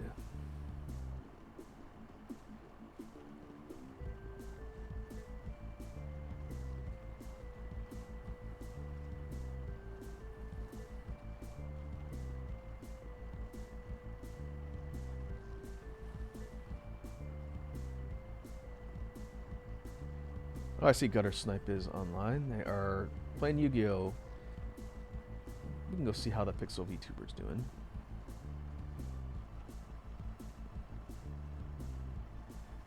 So let me go ahead and queue everything up, and we will get ready to go head over and see what's going on that channel.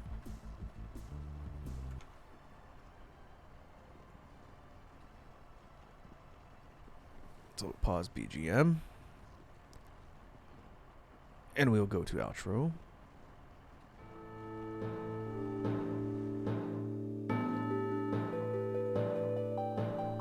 Oh, I should cue the raid. That would help.